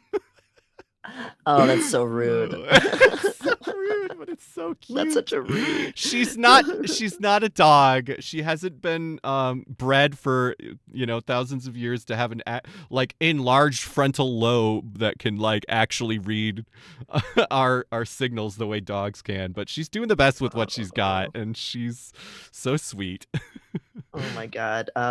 This week she's fine, but before I start this story, by the way, my grandma had a stroke this week. She's totally fine, but she went to the hospital and was there for observation for a day, and she woke up really early in the morning with a numb arm and was having trouble forming words and stuff. And my mom and my grandmother live together, and they trade off letting the dachshund Mr. Sausage sleep with each other, like whose bed he's in alternates every night. But he loves Mimi, my grandmother. He's like obsessed with her. And so she got up and she was feeling bad. And he is so disturbed. And then she's gone and she doesn't come home and she didn't make her bed, which is not normal for her. She's a very like by the book, very pristine kind of person. Mimi is very fastidious. And so my mom came home from the hospital and Mr. Sausage was just sitting in her bed all day long, so sad and crying because he knew something was up with Mimi. So he was very, very relieved when she came home and was okay. But he was still whining for days about it because he's like very neurotic. Mr. Sausage is so good. Sausage. He's so stupid. He's evil too. Like, he's very. He demands attention all the time. Oh my God. Yeah, so he knew something was up. Or like even if somebody gets a tattoo, he can tell they have a wound and like wants to like lick it and stay by their side. It's so crazy. Oh wow, that's wild. Yeah, they're so smart. So perceptive. Okay, almost through the overview. We'll get into the recommendations, which some of them are fucking wild. But the use of masculinizing/feminizing hormones in those under the age of 18 also present many unknowns, despite their long-standing use in the adult transgender population. The lack of long-term follow-up data on those commencing treatment at an earlier age means we have inadequate information about the range of outcomes for this group. But again, the NHS is about to commission a study into adult trans care, and they're also going to make this same claim that we don't have enough long-term follow-up data on all of the many different risks and treatments and other medications that hormones can interact with because, life is very complex and dynamic. What is the bar of adequate evidence has not been defined here. Yeah. And again, this is the, very much that same thing that I was talking about before, where we need to criticize this on multiple levels, where it's like, certainly from a moderate, like, medical, like scientific and medical approach, this is something that we should be aware, like, we need to take into consideration, right? But it's also like from a like kind of abolitionist, like we should know those risks, but even if there were long-term serious risks, I think trans people should know what those risks are, but I don't think it would change the minds of most trans people. I think trans people should still have the option to do this, but also I think probably would take, even if the risks were much higher than what we know, I think trans people would still even take those risks. And this like sort of implies that, trans people should be blocked from from things that could have negative side effects. It's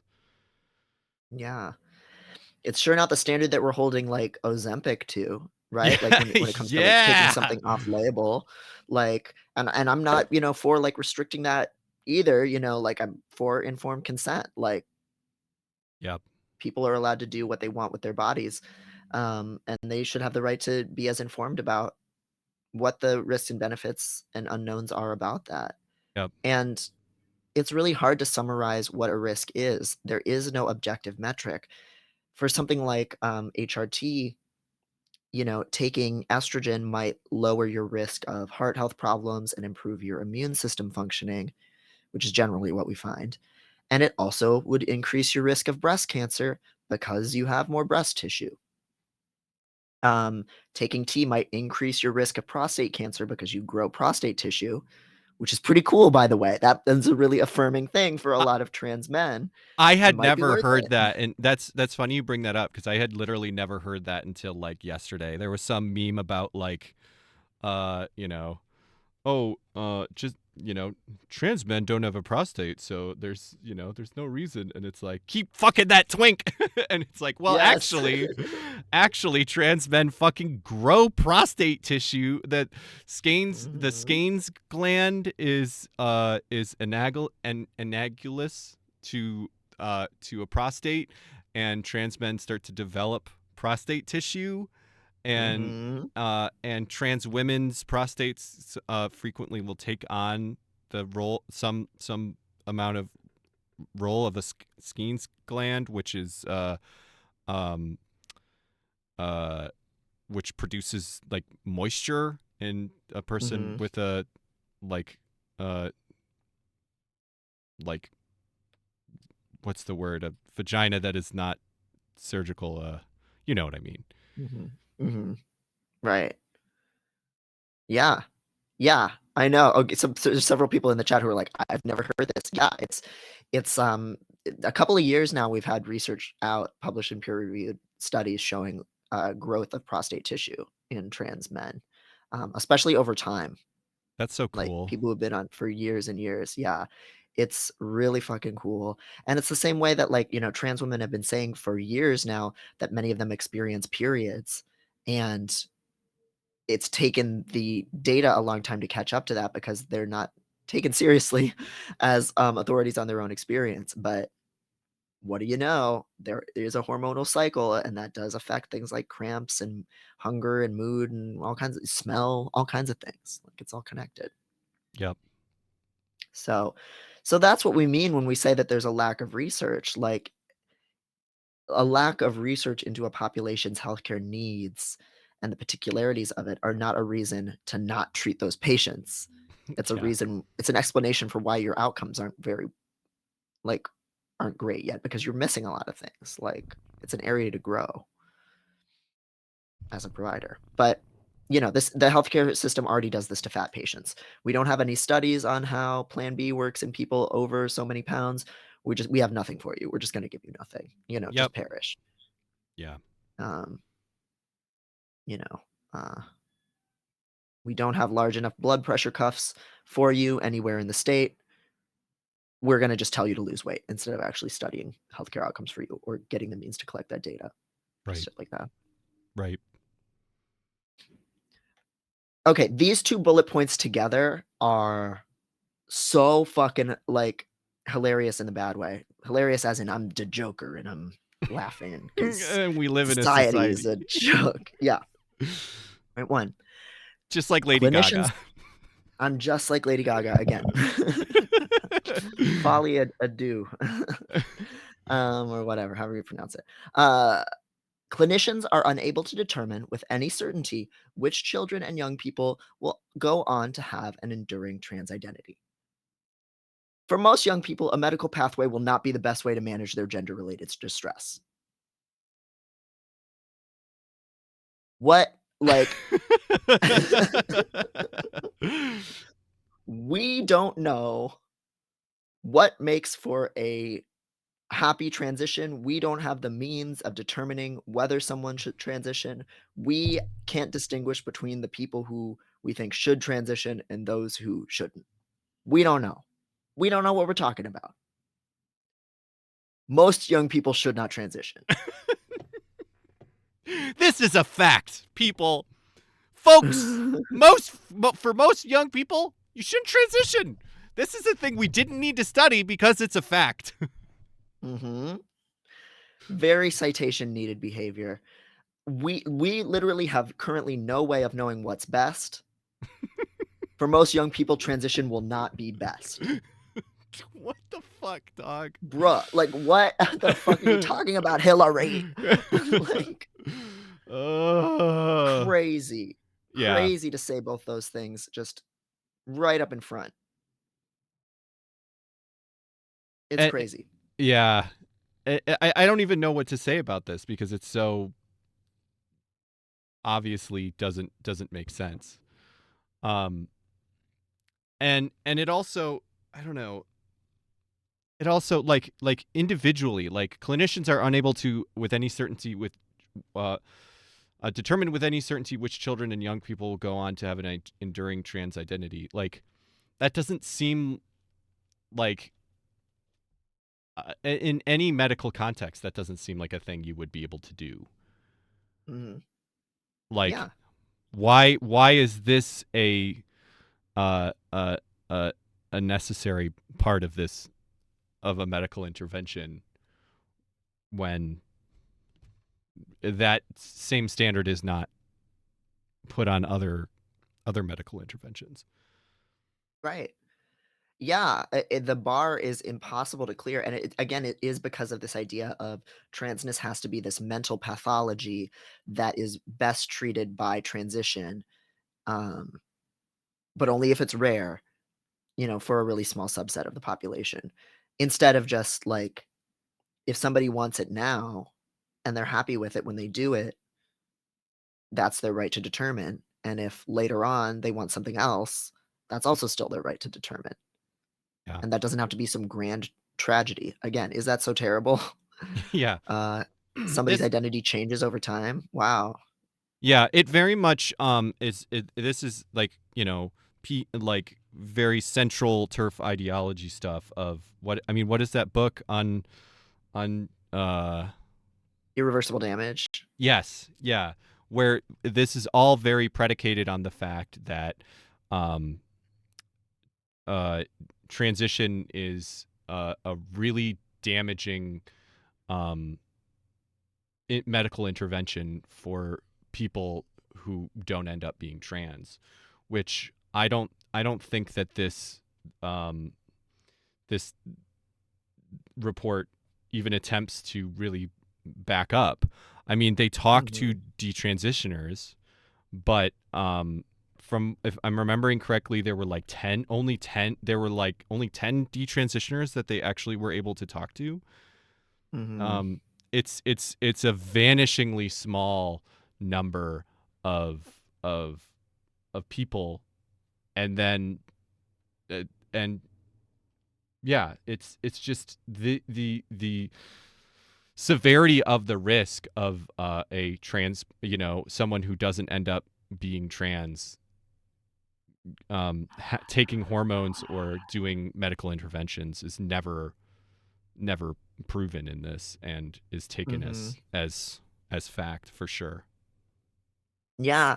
And part of the reason why in studies like this they have such a hard time finding detransitioners is because of how they define what is a detransitioner. There are so many people who are detransitioners, whether that means getting a revision on a surgery, stopping hormones for some amount of time, changing identities multiple times, thinking you're a trans man or a trans woman and then deciding you're non-binary, or vice versa. Those are all detransitions. But if it's not someone who's like, I regret what happened to me and I'm traumatized and I hate it, they're not being counted as a detransitioner. And so that completely skews our vision of what detransition health outcomes even are, when a lot of the times, even people who there is some change in how they self-conceptualize or what they want, a lot of them aren't necessarily all that traumatized by it, or their feelings about it are complicated. Like, there might be grief, but also no blaming of the healthcare system for that. Yeah. Humans have a right to be wrong. That's a really core tenet of disability justice, is we have the right to make mistakes as well. So yeah, not to mention the public understanding of detransitioners is so molded by people that are like not even really detransitioners. Like, so many of the popular accounts of detransitioners like either never actually went on hormones, or in some cases are still on hormones because they don't actually want to stop. Right. um, It's wild. Yeah. yeah. Or were never trans in any capacity, like Ali London, who wanted to, wa- Transracial, yeah, trans Korean, fucking yeah, piece of shit. and then decided actually that was a trans thing, but I'm better now, and now I'm gonna be, because it's all a fucking grift. It's a very lucrative grift. There's a lot of reports now and interviews with somebody. I think I've talked about them on the show before. Carrie Callahan, who was in one of Jesse Singal's first articles about, when your child says that they're trans. He's profiling a detransitioner who transitioned when she was 30, and was on hormones for 9 months and then stopped, and was the face of the detransition turf movement for a while, or her story was cited by a lot of people pushing for restrictions on access to transition. And it was a fucking adult who had been on hormones for a relatively short period of time, and now is a very vocal critic of all of these laws that have passed across the country, um, and is a supporter of youth transition related care, and trans people in general, and who's really mad at her story being used in this way. Um, and she talks about how the TERFs and evangelicals who were going from state to state to try and make these transphobic laws pass, they were searching desperately for any detransition person that they could make the face of their movement, including people who were in clear mental health crisis as they were detransitioning. They were checking people out of psychiatric holds, people who were actively suicidal during their detransition, and flying them across the country to make them give speeches on why transition is so evil. It's an incredibly predatory movement, and they have no, qualms with taking advantage of people who are clearly just temporarily detransitioning and not in a good place. And Yeah. even then, it's really hard for them to find a voice for the movement. It's just a handful of people that they fly everywhere throughout the country, um, to justify transphobic legislation, when sometimes in a lot of those states, they couldn't find a single person from that state who regretted transitioning. Yep. It's fucking crazy. Yeah, really upsetting. Yeah. Somebody, uh, Gav pointed out that the cover of Irreversible Damages is really wild, which I wanted to show. Yeah, that's a lot. The transgender craze seducing our daughters is So awful. I hate Abigail Shrier so much. it. I also can't.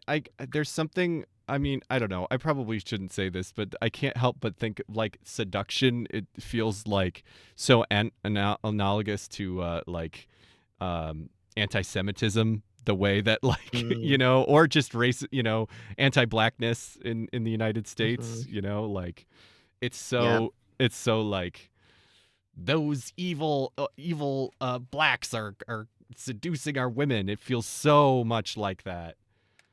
Yeah, this upholding white womanhood as fragile, in need of protection, and not Right. capable of agency. Right. Yeah. And not to mention the almost fetishization of the reproductive anatomy of a child is Yeah. real fucked. Mm-hmm. Yeah. Yeah, just completely.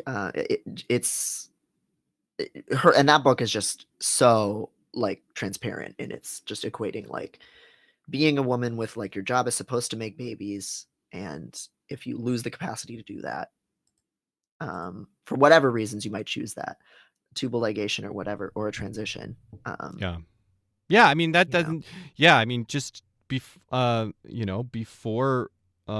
Megan realized that they were non-binary. I mean, a hysterectomy is something that they wanted, but it was just impossible to cis women should be able to get a hysterectomy, and that shit is so fucking impossible. Thankfully, there are some doctors that will do it, but it's why are we not letting cis women, that there's literally cis women get asked all the time when they talk about, you know, um, medical intervention to, like stop pregnancy, is what would your future husband think, regardless of Right. whether they're straight or not. Yep. Yeah. What's that Tumblr post that's like, ever since I was a young girl, I knew I wanted to be infertile. Like, Yeah. Yeah. like that's a gender affirming healthcare procedure for even a lot of cis women. Yeah. Honestly, like if you're able to have sex without worrying about a pregnancy that you know that you've never wanted, um, that's an incredibly liberating medical procedure that just is not provided. Chicago Chicago is deciding you're non-binary instead of a binary trans actually detransitioning. Are non-binary people more cis than trans? I think it's not so much like non-binary people going from being trans to cis. It's more so that when we're doing studies about people that are desisting in medical intervention for gender dysphoria, whatever that is, whether it's a hormone medical intervention or surgical medical intervention. There are some amount of people that decide that the interventions that they took were not right for them. And so when we're looking at what detransition actually looks like, that's what we're talking about when we're talking about detransition, not that you're not transgender anymore. And that was the point. Right.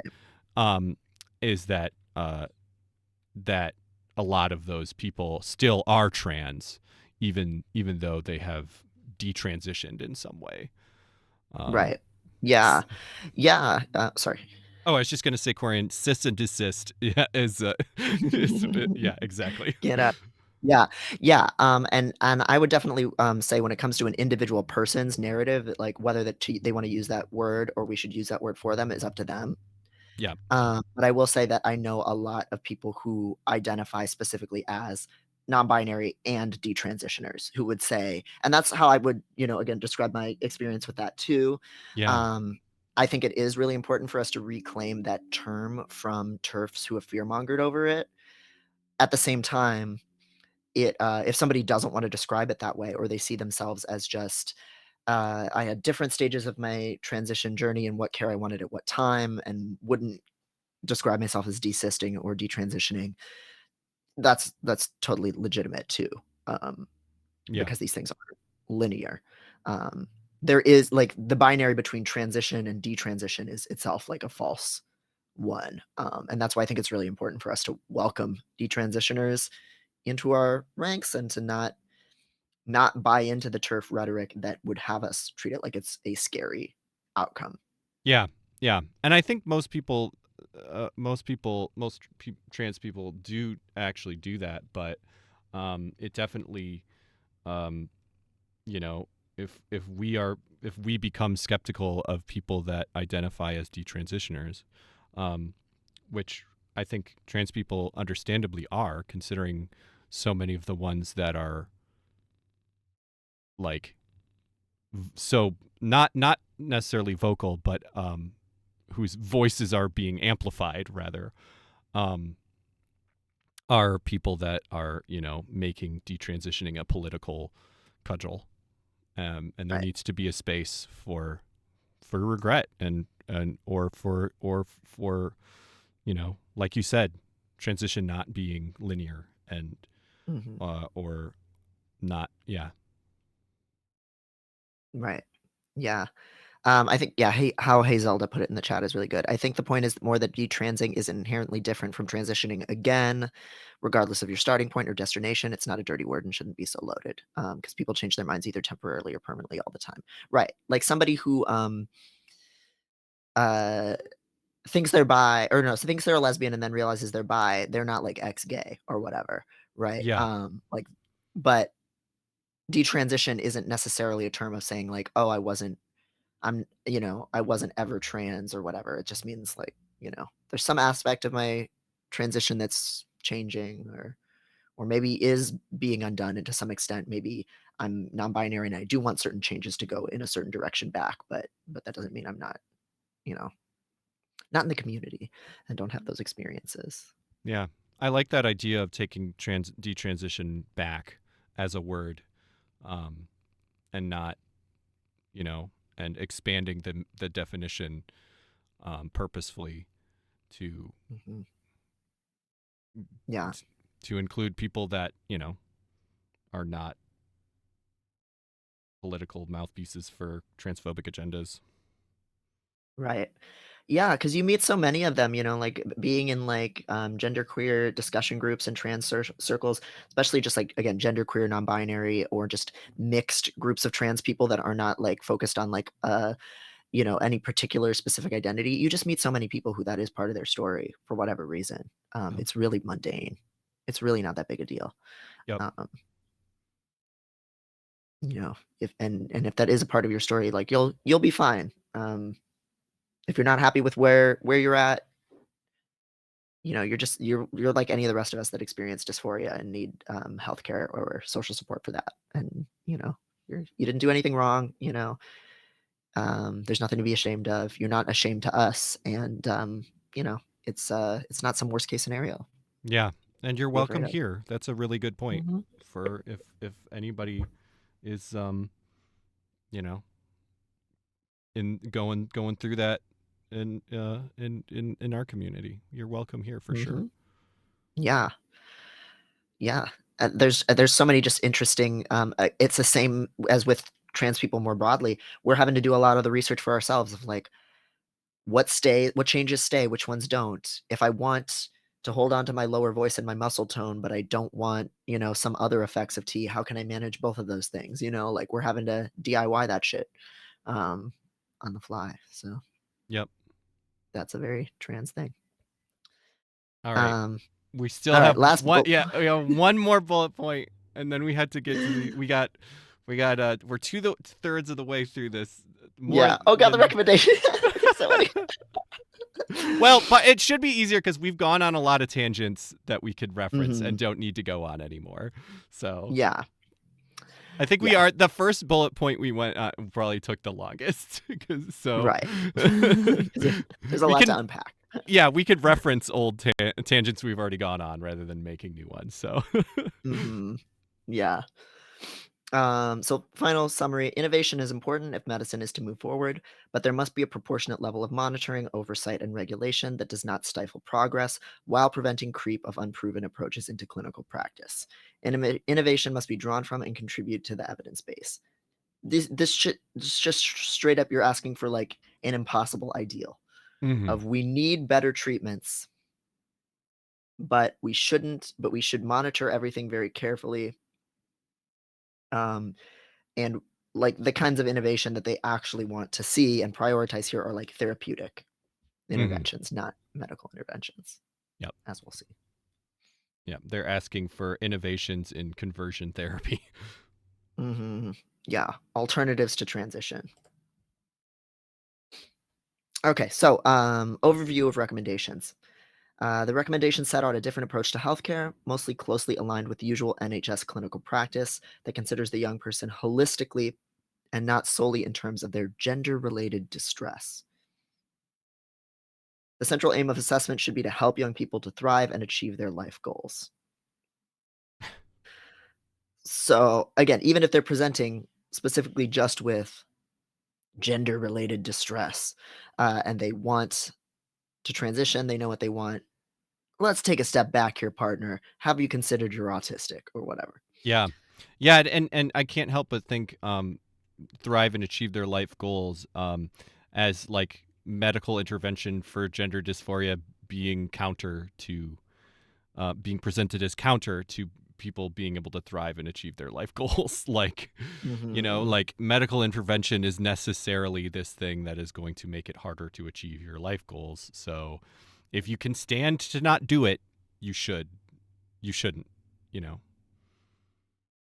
Yeah, what are they presuming their life goals to be? Like, clearly only certain life goals for kids are taken seriously. Like, oh, if they want to raise a family, that's going to be very important to us. We're going to be very worried about their reproductive ability. But if they said they didn't want to have kids, Right. and they wanted, you know, a life outside of that kind of relationship structure, that we know that wouldn't be taken as seriously here. Yeah. If they said that their life goals are to have a lot of really hot kinky sex, you know. Yeah, like I want to live in a Winnebago with 5 other transgenders having sex and not having kids, Yeah. and you know, like that life goal wouldn't be taken seriously. Okay. Services must operate to the same standards as other services seeing children and young people with complex presentations and/or additional risk factors.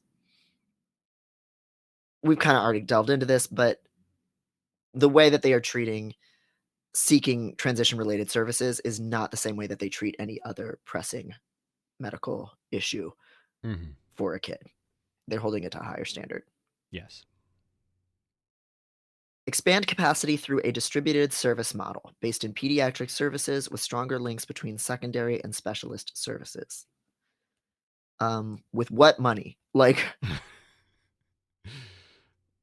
the Yeah. I do are you I don't really know what this specific, like what this would actually mean. Like, so they're saying your pediatrician for a trans kid, your pediatrician should be talking more to secondary and special. I don't know what secondary refers to here. Specialist presumably yeah. means gender services. Um, Mm, so I yeah. guess this is saying that more control should be put in, like your, like based on the your pediatrician and your primary care physician kind of thing, which seems why that seems weird to me, but I may be misunderstanding what they're actually asking for here. Yeah, so like a distributed service model is a little bit of the idea that there is a bit of a dividing up of specialists, so everything shouldn't go through your pediatrician, that you should actually have expanding capacity through distributed service here means like we need more gender clinics, we need more endocrinologists, we need more, you know, vocal training therapists or any other kind of you know, psychiatric help or whatever. And secondary would often be something like having a primary like therapist, right? So they're like still one of your main centers of care, but it's not your pediatrician or your Right. GP. They're like the GP of your mental health almost. Yeah. Yeah, if they're saying So that we need more endocrinologists and more gender you know, gender clinics, I mean that certainly seems to be a pretty dire thing, but that definitely does not seem to be the actual reaction that people are having, because the entire rest of the content of this report is that the science isn't sound and we need to pump the brakes on, you know, the care that we're giving. So that seems very, you know, very counter. And so yeah. what are specialist services? Does that mean fucking people doing alternatives to transition?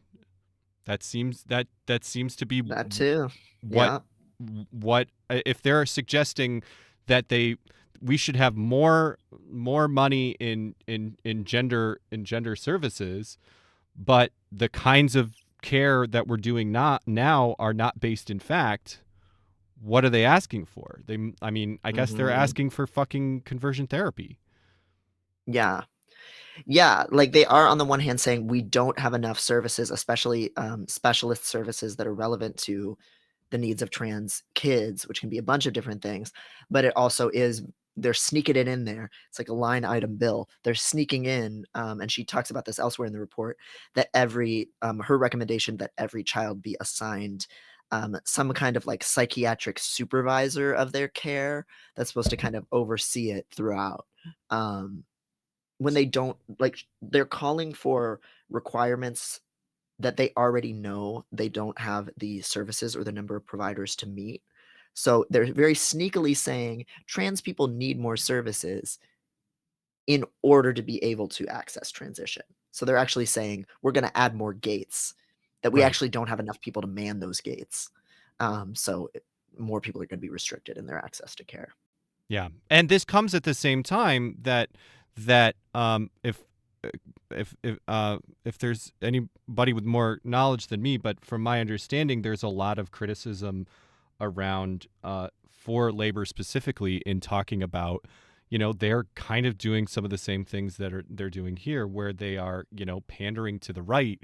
And one of the big things that they are pandering to is like, we have to be more conscious about our spending. And Yeah, austerity and everything. Yeah. is a big, so they're that is very much the sort of like campaign that they're running on is, well, we're actually going to start to be smarter, like like running things like a business and being more austere. But then they're also talking about taking this seriously, which,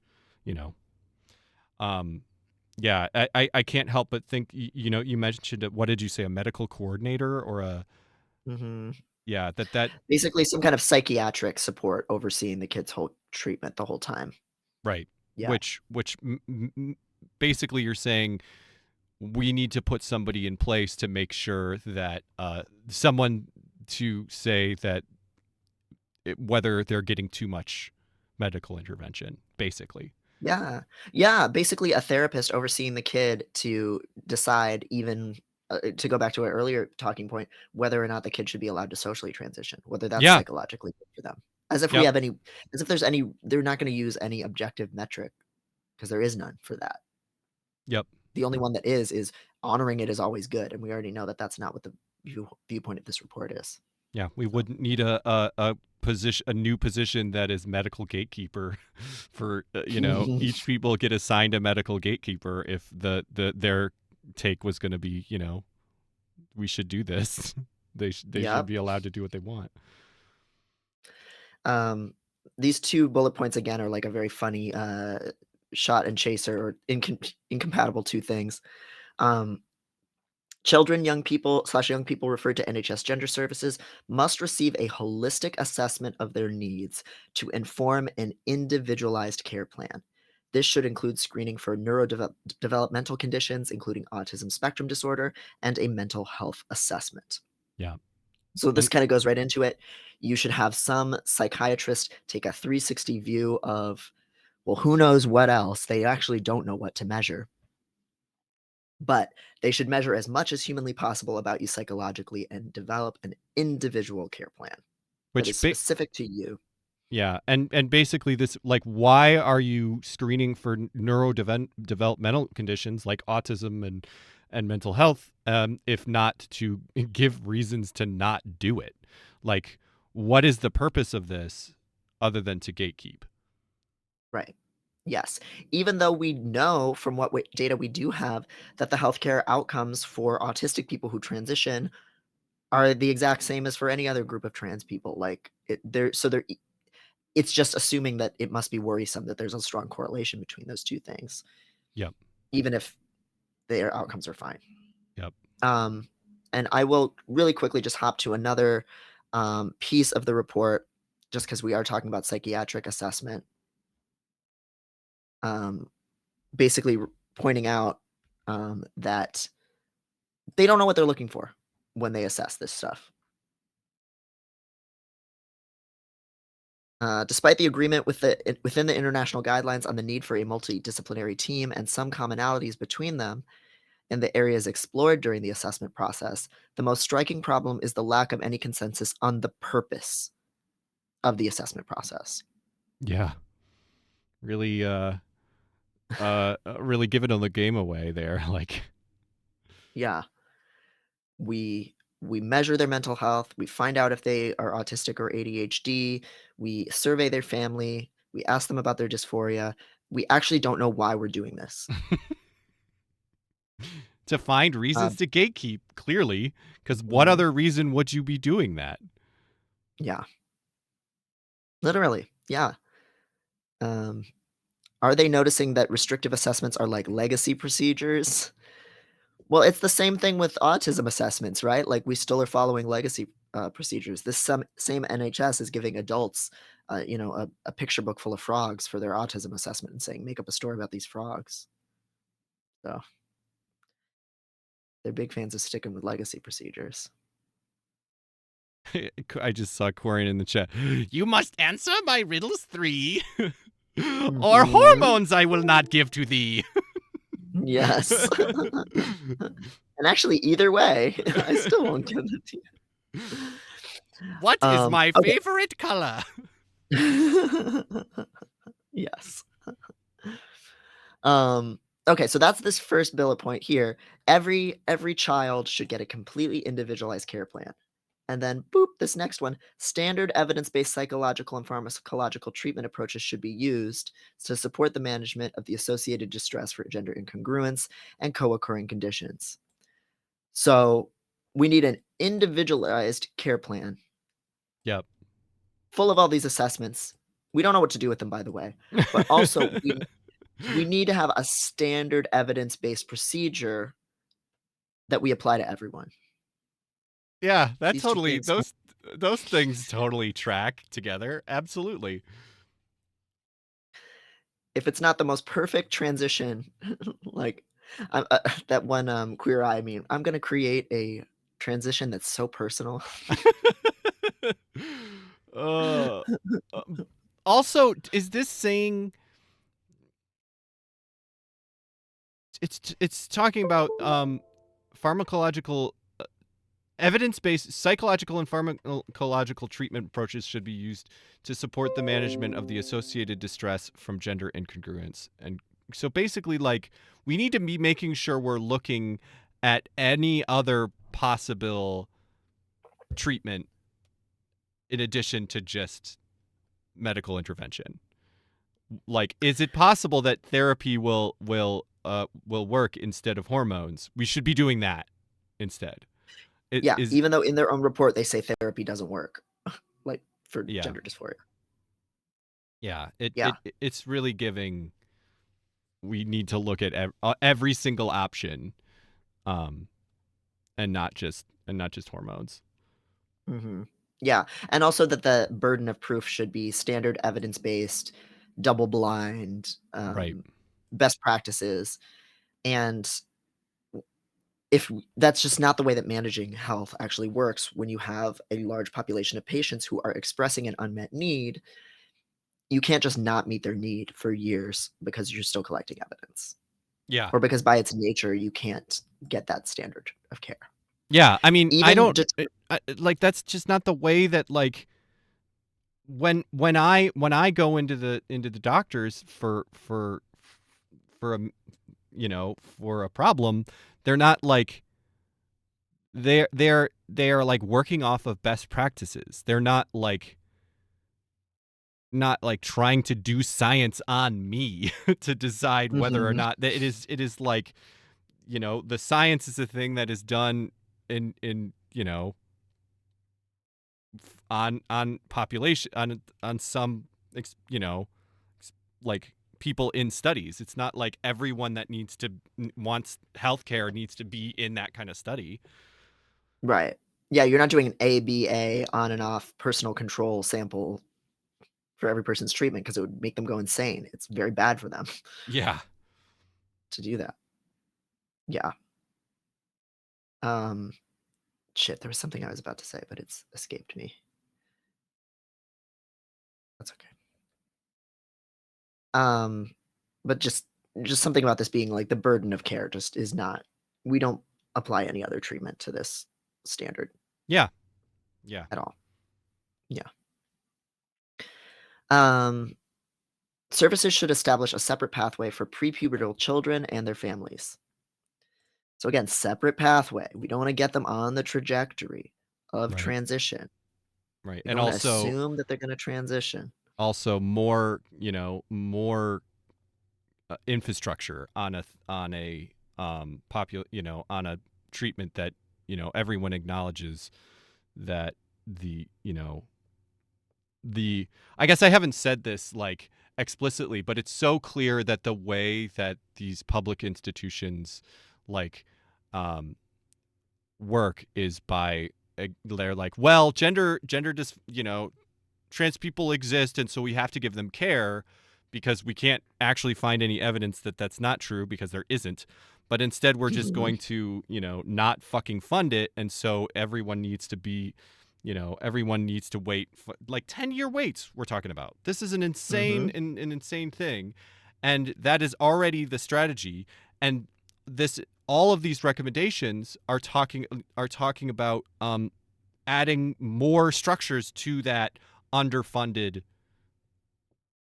uh infrastructure. System. Yeah. Yeah. And separate systems. And this will come up in a Right. couple bullet points.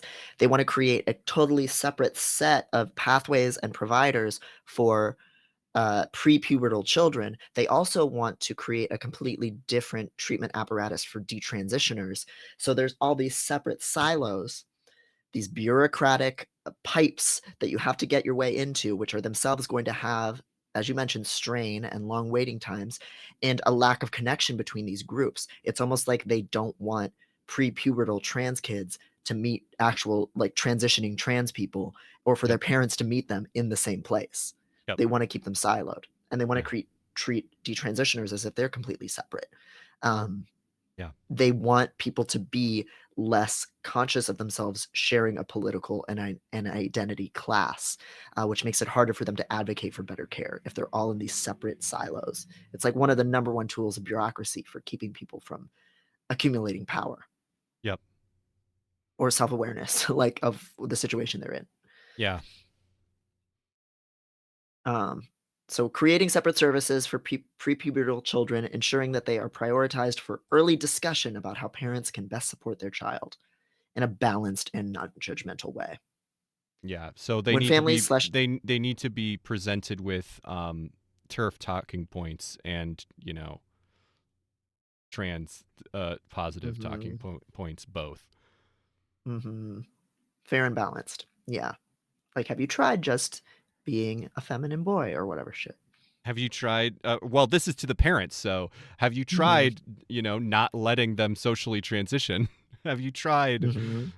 telling them they're going to go Yeah, to hell or whatever? yeah. Like, is that Have you tried something we telling them they're just a tomboy? Yeah. Yeah. Yeah.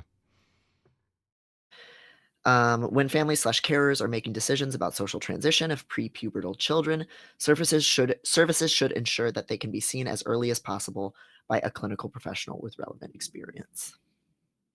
I mean, yes, but But yeah, but what's being seen as relevant experience here? Like the yeah. trans affirming? Yeah. NHS England should ensure that each regional center has a follow through service, again, a separate bureaucracy, for 17 to 25-year-olds. Here's where it gets scary again and Yep. gives the game away. Either by extending the range of the regional children and young people's service or through linked services to ensure continuity of care and support at a potentially vulnerable stage in their journey. This is a big dog whistle. This is when the kids on blockers might decide, hey, I'm actually trans. I actually have the freedom to transition now. That's a vulnerable point, meaning that's a bottleneck where we can, again, prevent people from transitioning because so Yep. many of them are transitioning.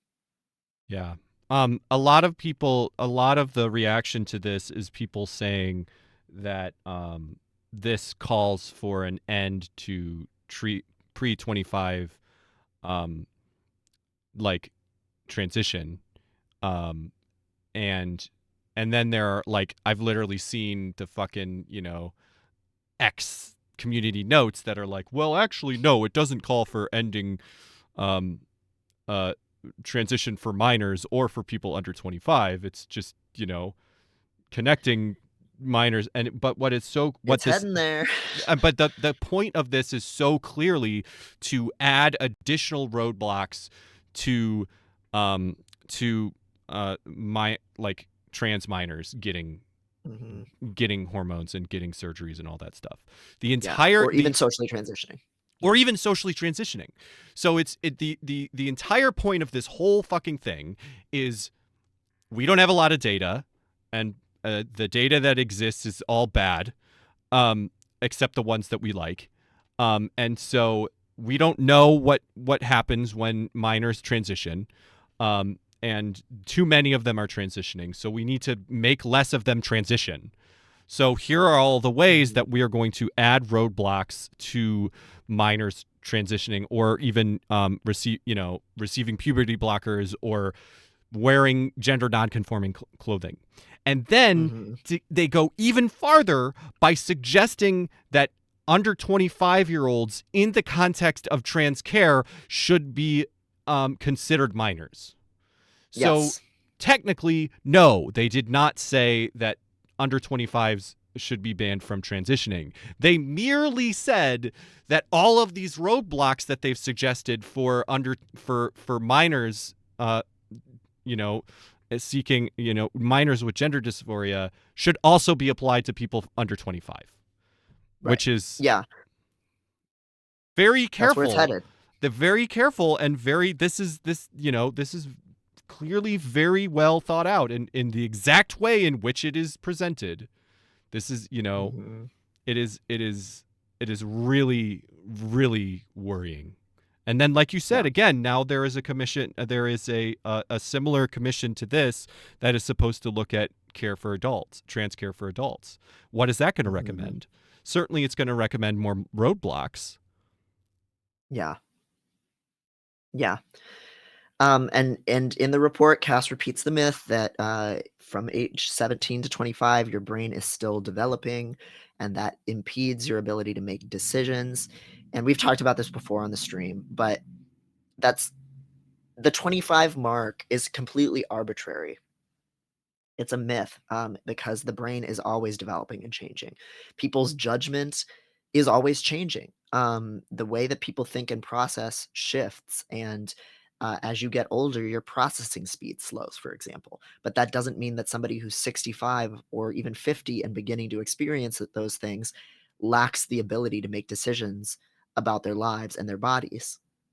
And the same is true of children and young adults. Your brain is constantly changing. There is no objective metric of this is the type of brain development that means you're actually competent. And it's inherently a really ableist idea to say that there is. It really has to be either all or none. Either we support people's right to body autonomy in an informed consent protocol where no matter your intelligence, no matter your decision-making abilities, you get support in figuring out what's best for you and making sense of the data, but the choice ultimately falls on you. But we are just so far from people embracing any idea of like youth liberation. And we're so terrifyingly headed in the opposite direction of saying more and more people are minors and are vulnerable and incompetent. That it's really terrifying. Yeah. And so we can see where it's headed. Yeah.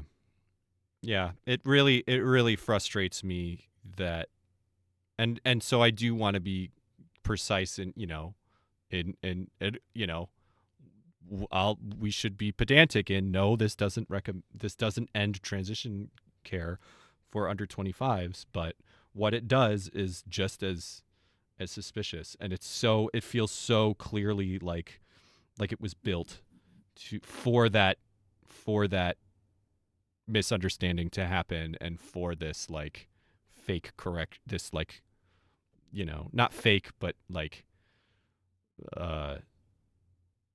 misconstrued correction. It's very savvy. And again, it's very slimy and bureaucratic. And again, like we were saying, this is just what it's actually recommending. But the results of this this report and this recommendation, and the way that it is being treated in the British press is so clearly even farther beyond the disturbing recommendations that are actually happening. It is so they've already stopped blocker prescription for everybody. Yeah, which this doesn't recommend. That's wild that would be the result of this, because that's not even what this recommends. This is it just scaremongers about the possibility of people being prescribed that shouldn't be. And then, people in labor go on to say, I regret saying trans men are men and trans women are women. It's more complicated than that, when that isn't even addressed. Yep. Yeah. It's crazy. This is just a write-off for people who want to express their worst fears and prejudices about what transition is or a rising number of out trans people means, and it gives them perfect coverage to do so because it is worded in such a civil, respectful, middle of the road tone, but it's using bureaucratic controls and siloing and doubt and hand wringing in order to launder those ideas. Yeah. Next bullet point. There needs to be provision for people considering detransition, recognizing that they may not wish to re-engage with the services whose care they were previously under. Really implies that they they don't want to go back to the doctors that forced them to, evilly forced them to do a thing that they didn't actually want to do. Yeah.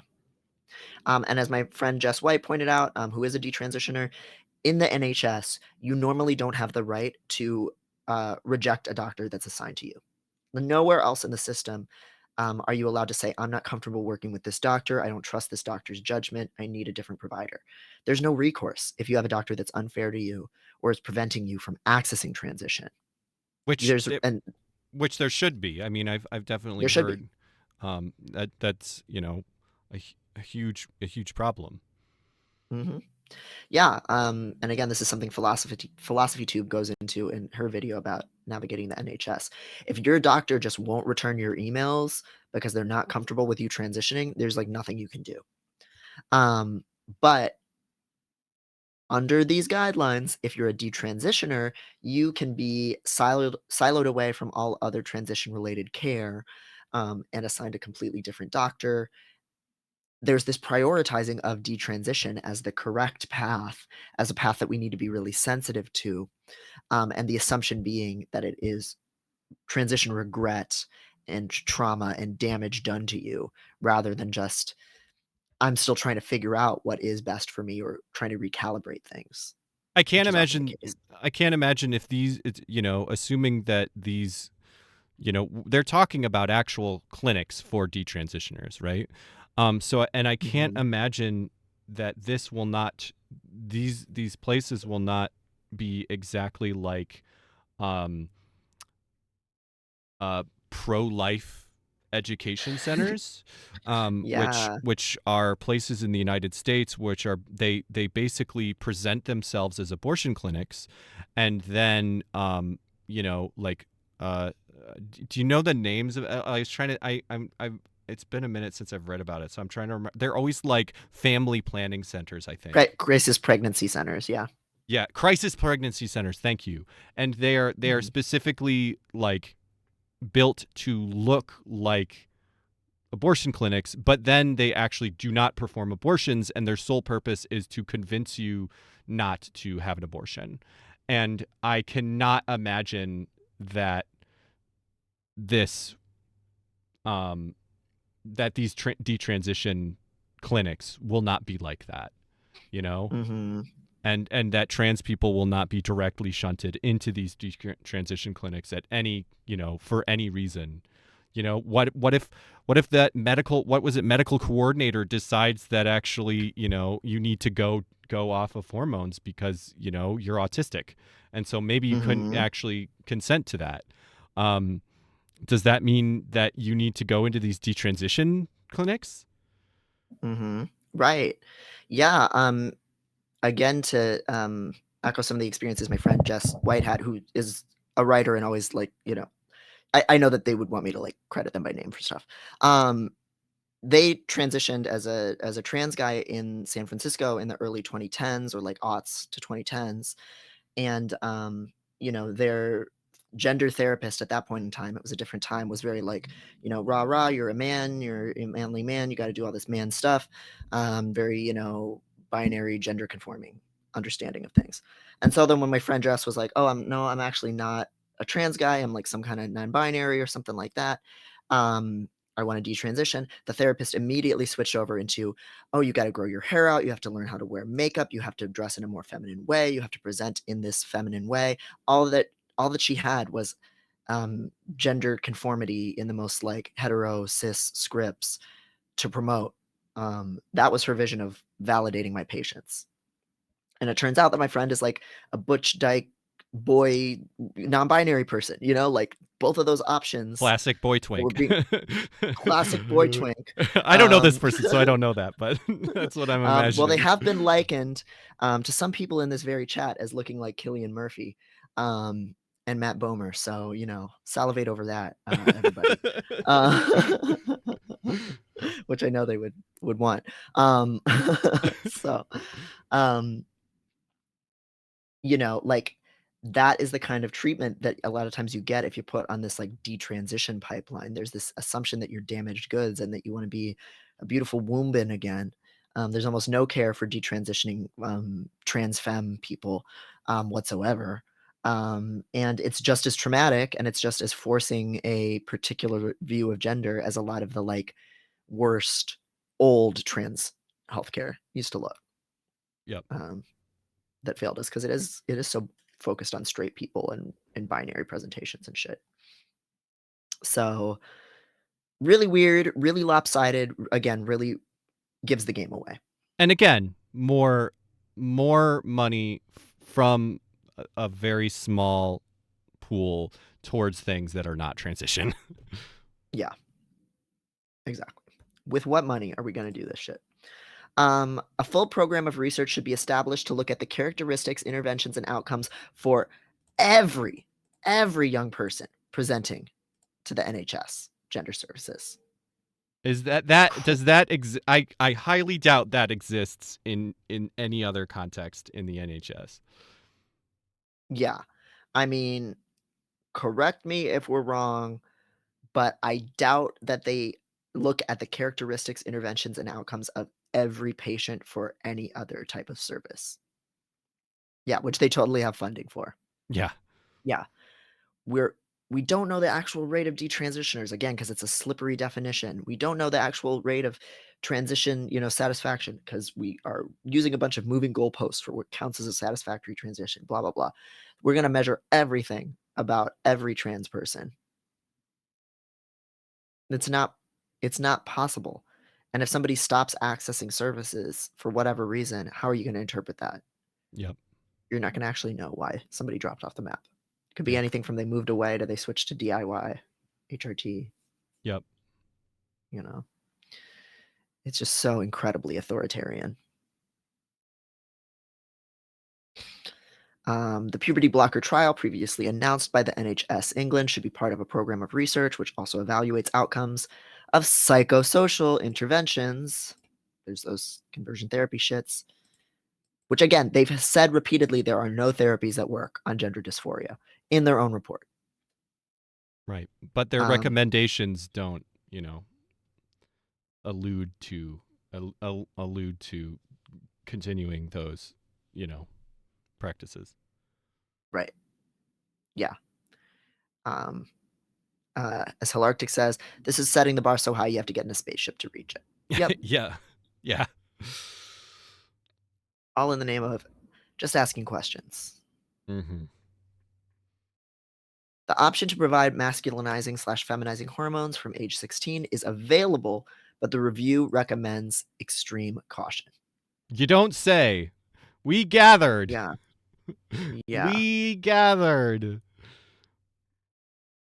There should be a clear clinical rationale for providing hormones at this stage rather than waiting until an individual reaches 18. What could that rationale possibly be? Like, yeah. Like I you know, what could that rationale possibly be other than they have requested it? Like, right. Like I literally can't imagine what it could be.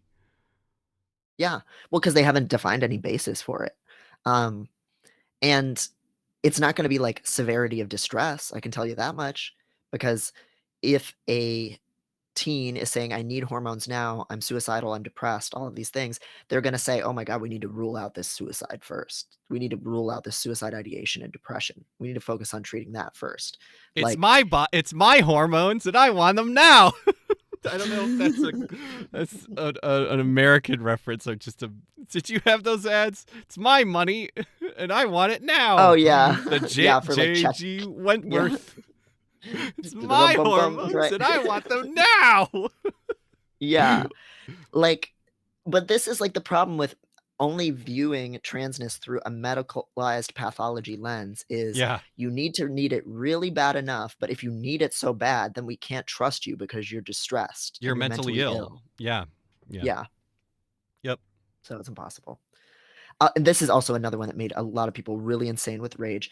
Every case considered for medical treatment must be discussed at a national multidisciplinary team. That's So wild. you have to go under a national review board to transition at 16. Good luck getting through that system in 2 years before you turn 18 anyway. It's not Yeah. going to happen. They don't Yeah. have the care providers for this. It's already impossible. Yeah. And who are they going to put on this team? Who has relevant expertise? What are the ideologies of those people? In America, is better, you know. Well, WPATH is fucking has Blanchard on it, you know. Mm-hmm. What are the? It's gonna be fucking, you know, Abigail Schreier or some shit. Like, Yeah, they're going to put Maya Forstadter on this fucking team, even though she has no expertise. they're gonna put fucking J.K. Rowling on that shit. Oh my god. Yeah, literally. And here's the final major recommendation. Implications of private healthcare on any future request to the NHS for treatment, monitoring, and or involvement in research, and the dispensing responsibilities of pharmacists and private prescriptions need to be clearly communicated. This is straight up some Hobby Lobby Supreme Court case shit. Are pharmacists responsible for filling private prescriptions or not? Can they say no? If you go to a private Oh clinic my and pay out God. of pocket to get a hormone prescription, are pharmacists responsible for filling that, or are they not? Can they say they're not comfortable? Jesus. Yeah. That's wild. Yeah. So a little provision for medical discrimination, if your pharmacist feels like it. They're not saying it, but they ain't exactly not saying it. Yeah. Whew. We did it. We did it. 9 minutes got to through. spare. Yeah. Oh. We got through the majority of the cast report. We didn't talk about the like awful cringy AI illustrations in this report. Yeah, I think we should at least mention that. Yeah.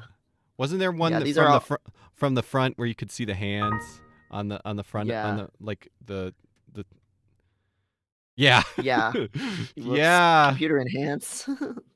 Oh, hold on. There's Thank you for hydrate in front redeem. of it. Thank you, Quarian. That works now. It works now. I fixed it. I have my iPad back. We're so back. We're so back. It was Jover, but we're so back. Yeah. This is just this is not a major part of this, but it's very clearly like, yeah, look at those bottom fingers where it's one finger that is like both of them. You know, like it really goes to show that we made up a guy. Like it really reminds me of that fucking horrible Envy Desire video. Which if you don't know it, don't watch it. I wanted to reiterate it was fucking awful. Yes. But you know, where it's like it's just like there was a line in that was like where somebody was like the evil AGP was like, you know, that's not true. That doesn't, you know, like people transitioning as a fetish doesn't exist. And then the main character is like, it looks that like that to me. Like, and it's like, yeah, the thing you made up and put in your video, you're seeing like, this is a guy you made up. Yeah. And so literally make up a guy Monday. Right. And so that's the basis of this whole fucking thing is make up a guy Monday. And to the point where they can't even get stock photography, they had to use like AI art of it because it's the guy they made up. It's the same thing where it's like right wingers are using AI art to show how, you know, how fucked up America is. And they have like, you know, these you know, fatties with purple hair, you know? And it's like Right. Remember in when this bartenders used to be blonde women with boobs? Remember boobs? They're back. They're back in vogue. yeah. Shit. Yeah, it's clearly not all AI art, but the fact that the one on the cover was really, I don't know, it just in a sort of metaphorical way really goes to show, and also goes to show how little effort was put into this. That you would like anytime I see Yeah. AI art, I'm like, damn, you really couldn't spring for the fucking for real shit. Like Mhm. it looks worse, and you had got to pay less. It just makes you look like you skimped.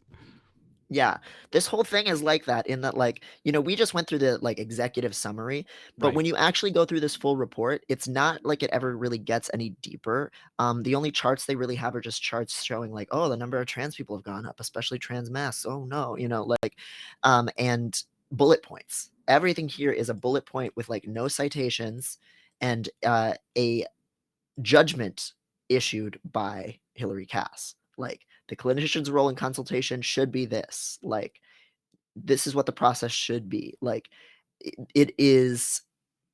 This is how bureaucracy operates. Like it looks very official and clean and authoritative because it's formatted in a certain way and it's super fucking long. Yeah. But it doesn't actually have like it doesn't include all of the data. Like there's focus groups done on youth and it only is a handful of select quotes. You don't get to actually see the raw data. You don't know what's being excluded. You don't know like you can't double check and verify the qualitative analysis that the researcher did. Um, Everything here is still just a summary. Yeah. Apparently, Alejandra Carabello said after the cast review found less than 10 detransitioners out of 3,499 patients. The anti-trans side is all screaming, but they're all at another clinic, which, Yeah. because they're all like, well, your clinics didn't want to talk to us. And it's like, I wonder why. Yeah. Yeah. If a lot of the clinics are terrified to hand over their data to you because they know you're going to use it to surveil their patients, restrict their access to care, maybe even get them doxxed if it leaks into the hands of like outright turfs. Yeah, it was very valiant of many of these clinics to refuse to give Cass this data.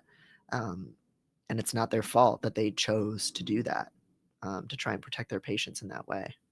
Yeah, this Julie Ray Goldstein said the gender identity GIDS audit she commissioned found less than 10 detransitioners in a discharge cohort of over 3,000.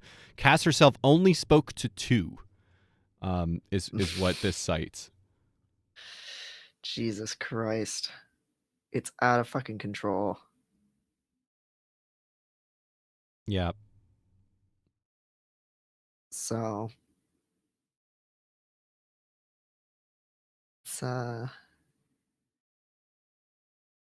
it's terrifying. Okay, here's some of the like psychological interventions that they argue for. Supporting a young person to go back into school, diagnosing autism or ADHD, support groups, psychological intervention for anxiety or trauma, building resilience, working with the whole family to address breakdowns in relationships, providing more information about gender expressions and the range of possible interventions. Some of this stuff right here, again, is right from the playbook of the corrective therapies. Yep. Like alternate treatments for dysphoria. Yep. Oh, why don't you just go to Mitch Fest? And if you're just listen to some folk music naked at a women's festival, then you won't feel so bad. Yeah. Like that's like where literally where a lot of this stuff was developed, was at like transphobic conferences like Mitch Fest. Yeah. Yeah, I'm trying to think, is there anything because you read this whole ding dang thing. Is there anything that we in here that any specifics in here that what the fuck is oh yeah, I also found this tab. Hillary Cass is also following transgender trend. I knew I had another one. Another turf organization. And yeah, what is this? All dogs are boys and all cats are girls. What even is that? Hold on, let's pull it up. It is out of context. I think it does make more sense. Oh, is that just not in there? No, it's a joke. Okay, that makes more sense. I think they were It's a probably joke. joking on there was a thing about height that Mhm. really seemed. What was the okay? I'm trying to think of all the different things. What was the thing about boys and girls like playing with different toys and that being uh a like a biological thing based on Um, this might be, let's see, is this the part? Figure 18 summarizes these characteristics, sex differences in humans. The use of the term boys' toys and girls' toys by the author may feel uncomfortable, but is a classification used in the academic study. So again, this is kind of like legacy shit. Like these things are categorized, and it's in a lot of developmental psych research in the same way that like most developmental psych research still assumes that a kid's primary caregiver is their mother, and so that's who they collect data from, whether that's true or not, you know? yeah. So like they're like, well, we're just using what's always already been validated, that these are like studies of gender role behavior. So it's not like they're necessarily they don't have a mechanism by which this stuff is biological. Like fuck it, of course it's not biological, but Yeah. they still just like study it in that way. Yeah, I think this is where they were talking about height, where it's like there are Mhm. like I mean they're talking about sex as being bimodal, and so it's like Mhm. it's like generally it's different for men and women, but there is overlap where Right. men will be shorter than women and women will be taller than men. Um, and my assumption is that this implication is that they are saying the people in the middle are being pushed to transition because they are sort of like outside of the normal. Yeah, see, here's the height shit, which is as someone pointed Mhm. out, is in feet and inches, which is very very Mhm. American. Yeah, why are they framing it for an American audience? That's interesting unto Yeah. itself. Um, well, I mean, I think the way that Cass would describe what she's doing here is that she's just being purely descriptive about, here are the kind of milestones of gender identity development that we typically see, and like here are the things that are like gonna be impacted if somebody socially transitions. So something like height, because there is so much overlap, it's not necessarily like an important developmental factor. Like it's something where it's hard to have clinical outcomes and say that like hormones affected it, for example. Mm-hmm. Um, because you can't, I mean, you actually can kind of predict somebody's height based on their parents' height pretty well, but like if we're just looking at what is a typical gender development without intervention, you can't necessarily say much about height because there's already so much overlap and so many variables that go in there. Um, So again, like because this data is in some ways not knowable, like the way mhm, how puberty blockers or hormones will affect this stuff because there's mhm. overlap because so it makes it not knowable. So Right. But if you were saying something about here's what typical in orange female sexual development is, the majority of, or like females on average, to be more precise, are more likely to be attracted to men. If you found out, if Hillary's looking at this data and she found that trans guys on average are likely to be attracted to men, she would say, well, that's just typical female sexual development, mm, you know, that kind of thing. So that would be used to like call into question if a majority of trans guys are on average more likely to find men attractive, then they must not actually be on the same developmental trajectory as like cis males, right. for example. You know, Even so though there's a lot of possible reasons for that. right, yeah, and just like being gay isn't bad. So who cares if one subset of men is more gay? Like, Yeah. cool, like it's not an issue. River Hexes says So yeah. UK does use feet and inches for height. To be fair, okay. Oh, okay. Fair enough. Weird. All right, go figure. Thank you. Yeah, so this is kind of like, oh, from a developmental perspective, what is typical gender role development, and what's deviant. Yeah. Um, Oh yeah, and go so it, scroll down a little bit. There was mhm. something about trucks in that yeah, like 615 Yeah, cars and or trucks. Yeah. yeah. I thought that there was something. Maybe I was wrong. Yeah, common assumption is that at the bottom there, toy choice and other gender role behaviors are solely result of social influences. For example, that boys will only be given trucks and girls will only be given dolls to play with. Although this is partly true, there is evidence for prenatal and postnatal hormone influence on these behaviors, which will be discussed later. That's fucking crazy. And it's so crazy because by the same double-blind standards that Cass is arguing for transition, we don't have that for gender socialization, right? Like there Right. is no child who would today be assigned male at birth raised outside of gender, so that we could actually see in a world free of social influences, would they like trucks more? Yeah. There is no separating a person's socialization from like the characteristics that we use to determine that socialization in a cisgender society. So you can't say that like, oh, we've isolated a hormonal influence. The truck Or hormone. prenatal influence. Yeah. The truck hormone Hormones. that makes you want to play with Yeah. trucks. And also the Yeah. thing that I was thinking about with this, like that's insane. But it's also like, couldn't you say that like? Then couldn't you say that could be a mechanism of being trans? Also, like if it is a fucking postnatal like prenatal, like a hormone in the womb hormone thing, like couldn't that be different for some people? And that could be a potential explanation of why people are trans. And I don't know. That's just Well, yeah. It's like, oh, so you agree hormones are implicated in gender. And so like right. like, and they can change how somebody feels and thinks about themselves, like as part of their transition in a significant way. Like, are these things important to gender validation or are they not? Like, Yeah.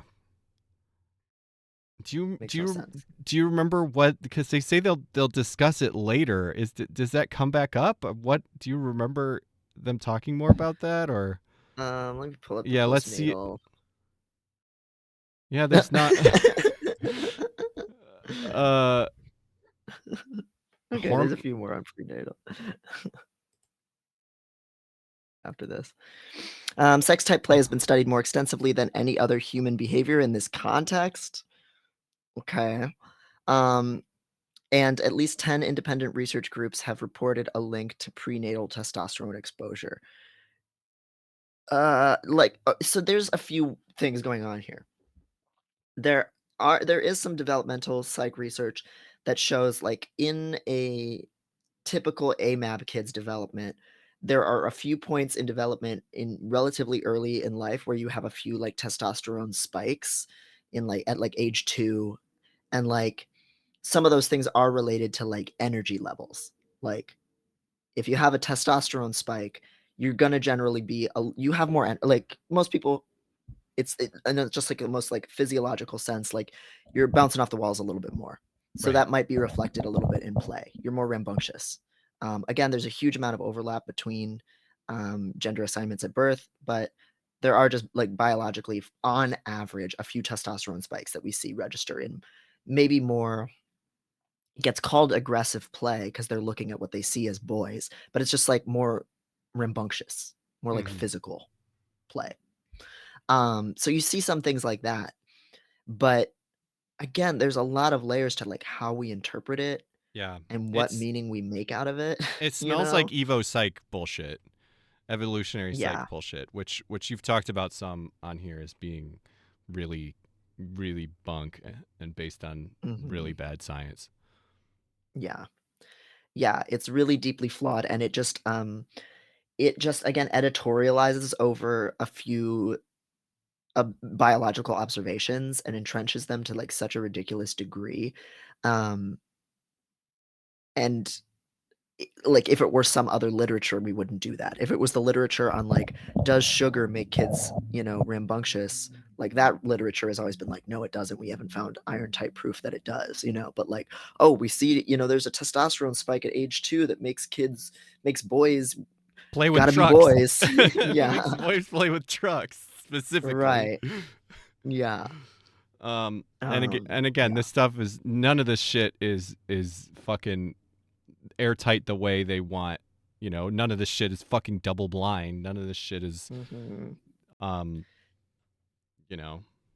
It's still using predominantly white patients as a sample. Like the markers for what is typical developing hormone levels is based on white people, and that's why we see so much medical discrimination against black female athletes too. Like there's a lot of variation in hormonal profiles across a lot of different groups of people but for a lot of different reasons. none of that is considered. Right. That's considered abnormal. Right. Yeah. So here they're citing sorry. No, go on. Yeah. Just here they're citing research from 2011 about what percentage of kids will have gender dysphoria, and just saying like this is what we should expect. Yeah. But yeah, I could go on and on. It's 400 pages. Yeah. This shit this shit is fucking bunk. Yeah. Thank you, Devin. Everybody give claps to Devin in the chat for fucking reading this piece of shit and going through this whole thing. I think the one note that I guess I will end on is from the voices of trans kids themselves. Yeah. I already tweeted this one. Young people have told us they need space and time to explore, but also that questioning feels intrusive. These are not incompatible viewpoints. They're the same viewpoint. Give me the freedom to figure out who I am. Yeah. Give me autonomy and don't surveil me. Yeah. That's what they want. And they are not centered in this. They're not who are listened to in this. They're never the ones that actually get listened to. Yeah. It all comes back to the importance of youth liberation and how little freedom any of us have, but particularly kids. Yeah, it's so much, even if you take this as the best possible, in the best possible faith, they are clearly advocating for so much higher level of like medical surveillance of these kids, which is just, and they've given no actual good reason for it. Mm-hmm. Right. Yeah. It's a whole lot of nothing. It's 400 pages of hand-wringing and nonsense and never actually listening to these kids about what they want when they've been complaining that the system has been failing to meet their needs all along, and so have trans adults. It's again, this is just really where medicalizing transness as some kind of problem really fails us, instead of patients having autonomy over the kind of care that they get in always, but especially when it comes down to something that is as subjective as how do you want your life to be. Yeah, like there is no objective metric to something like that. Yeah. Yeah. Well, thank you so much, everybody, for hanging out. Thank you again, Devin, for reading a bunch of garbage. We all really appreciate it. Here's the other cat. Cooper, do you want to say hi? Can we get a meow? Oh, No. the big boy. Just get his butthole. Y'all, I skipped. They're interviewing new candidates for the position of dean at my school, and I skipped that to do this. Hell yeah! So that's what I'm time thefting all week. Hell yeah! Who cares who my boss is next year?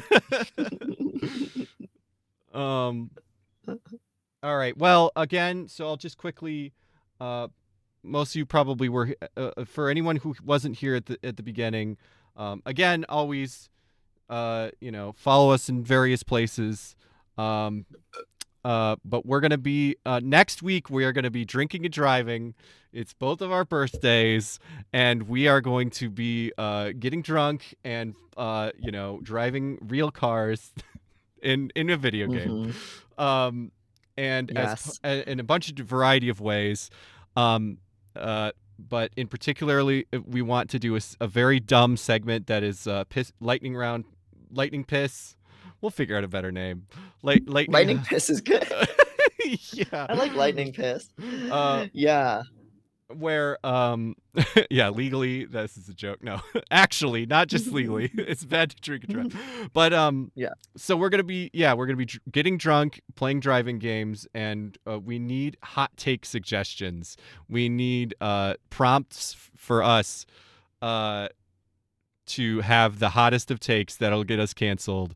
And our wonderful mod Callisto is going to be collating those, and we will not know them ahead of time. So we are going to be drunk, playing a video game, presented with a divisive issue that we will need to give a hot take for. Yeah. So please suggest those. The best place for those are going to be in the Discord, which you can join with that link there. There is a channel called Hot Take Submissions, which me and Devin are not going to be looking in. So behave yourselves in Yes. there. Yeah. And Callisto is going to be taking all of the best submissions, and we will be presented them without forewarning. Yes. Yeah. So ask us for our hot takes on various topics and issues and discourses. And Callisto probably has like the most serious judgment of the three of us, I feel like. So it will protect us from anything truly heinous.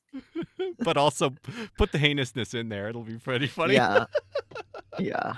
I'm not afraid to go there. Yeah, get the hydrate buttons ready. We're gonna have to drink a lot of water. Yeah, we'll have to drink alcohol. Oh, maybe I should bring something like my pub hood or something so people can use that redeem too. That'd be fun.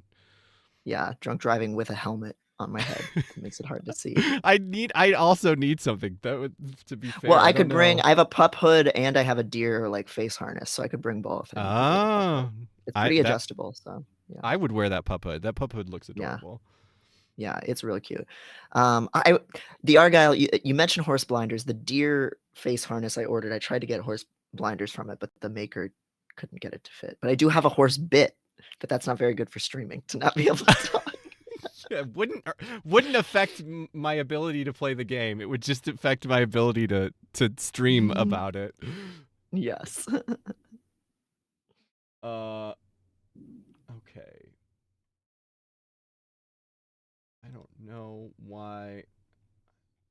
Stupid raid screen thing. Do you need me to pull it up or on the dashboard? Okay, it worked. Half the time it doesn't work for me, but now it worked.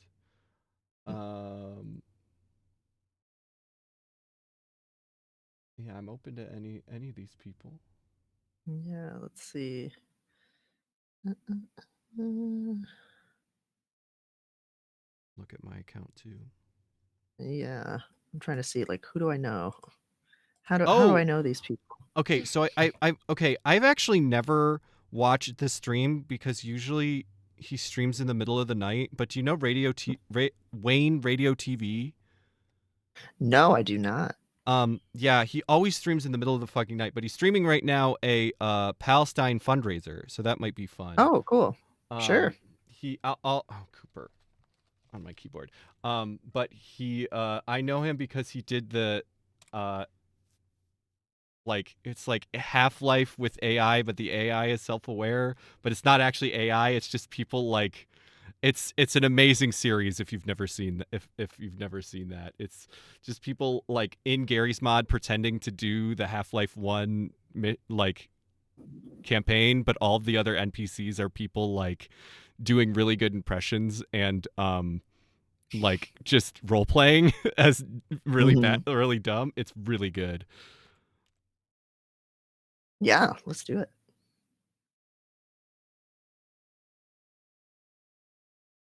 All right, everybody. Thank you Thank again you for so hanging out. much. Fun. Yes. Don't forget those hot take prompts in the Mhm. Discord. And we'll catch you on the flip. We'll catch you next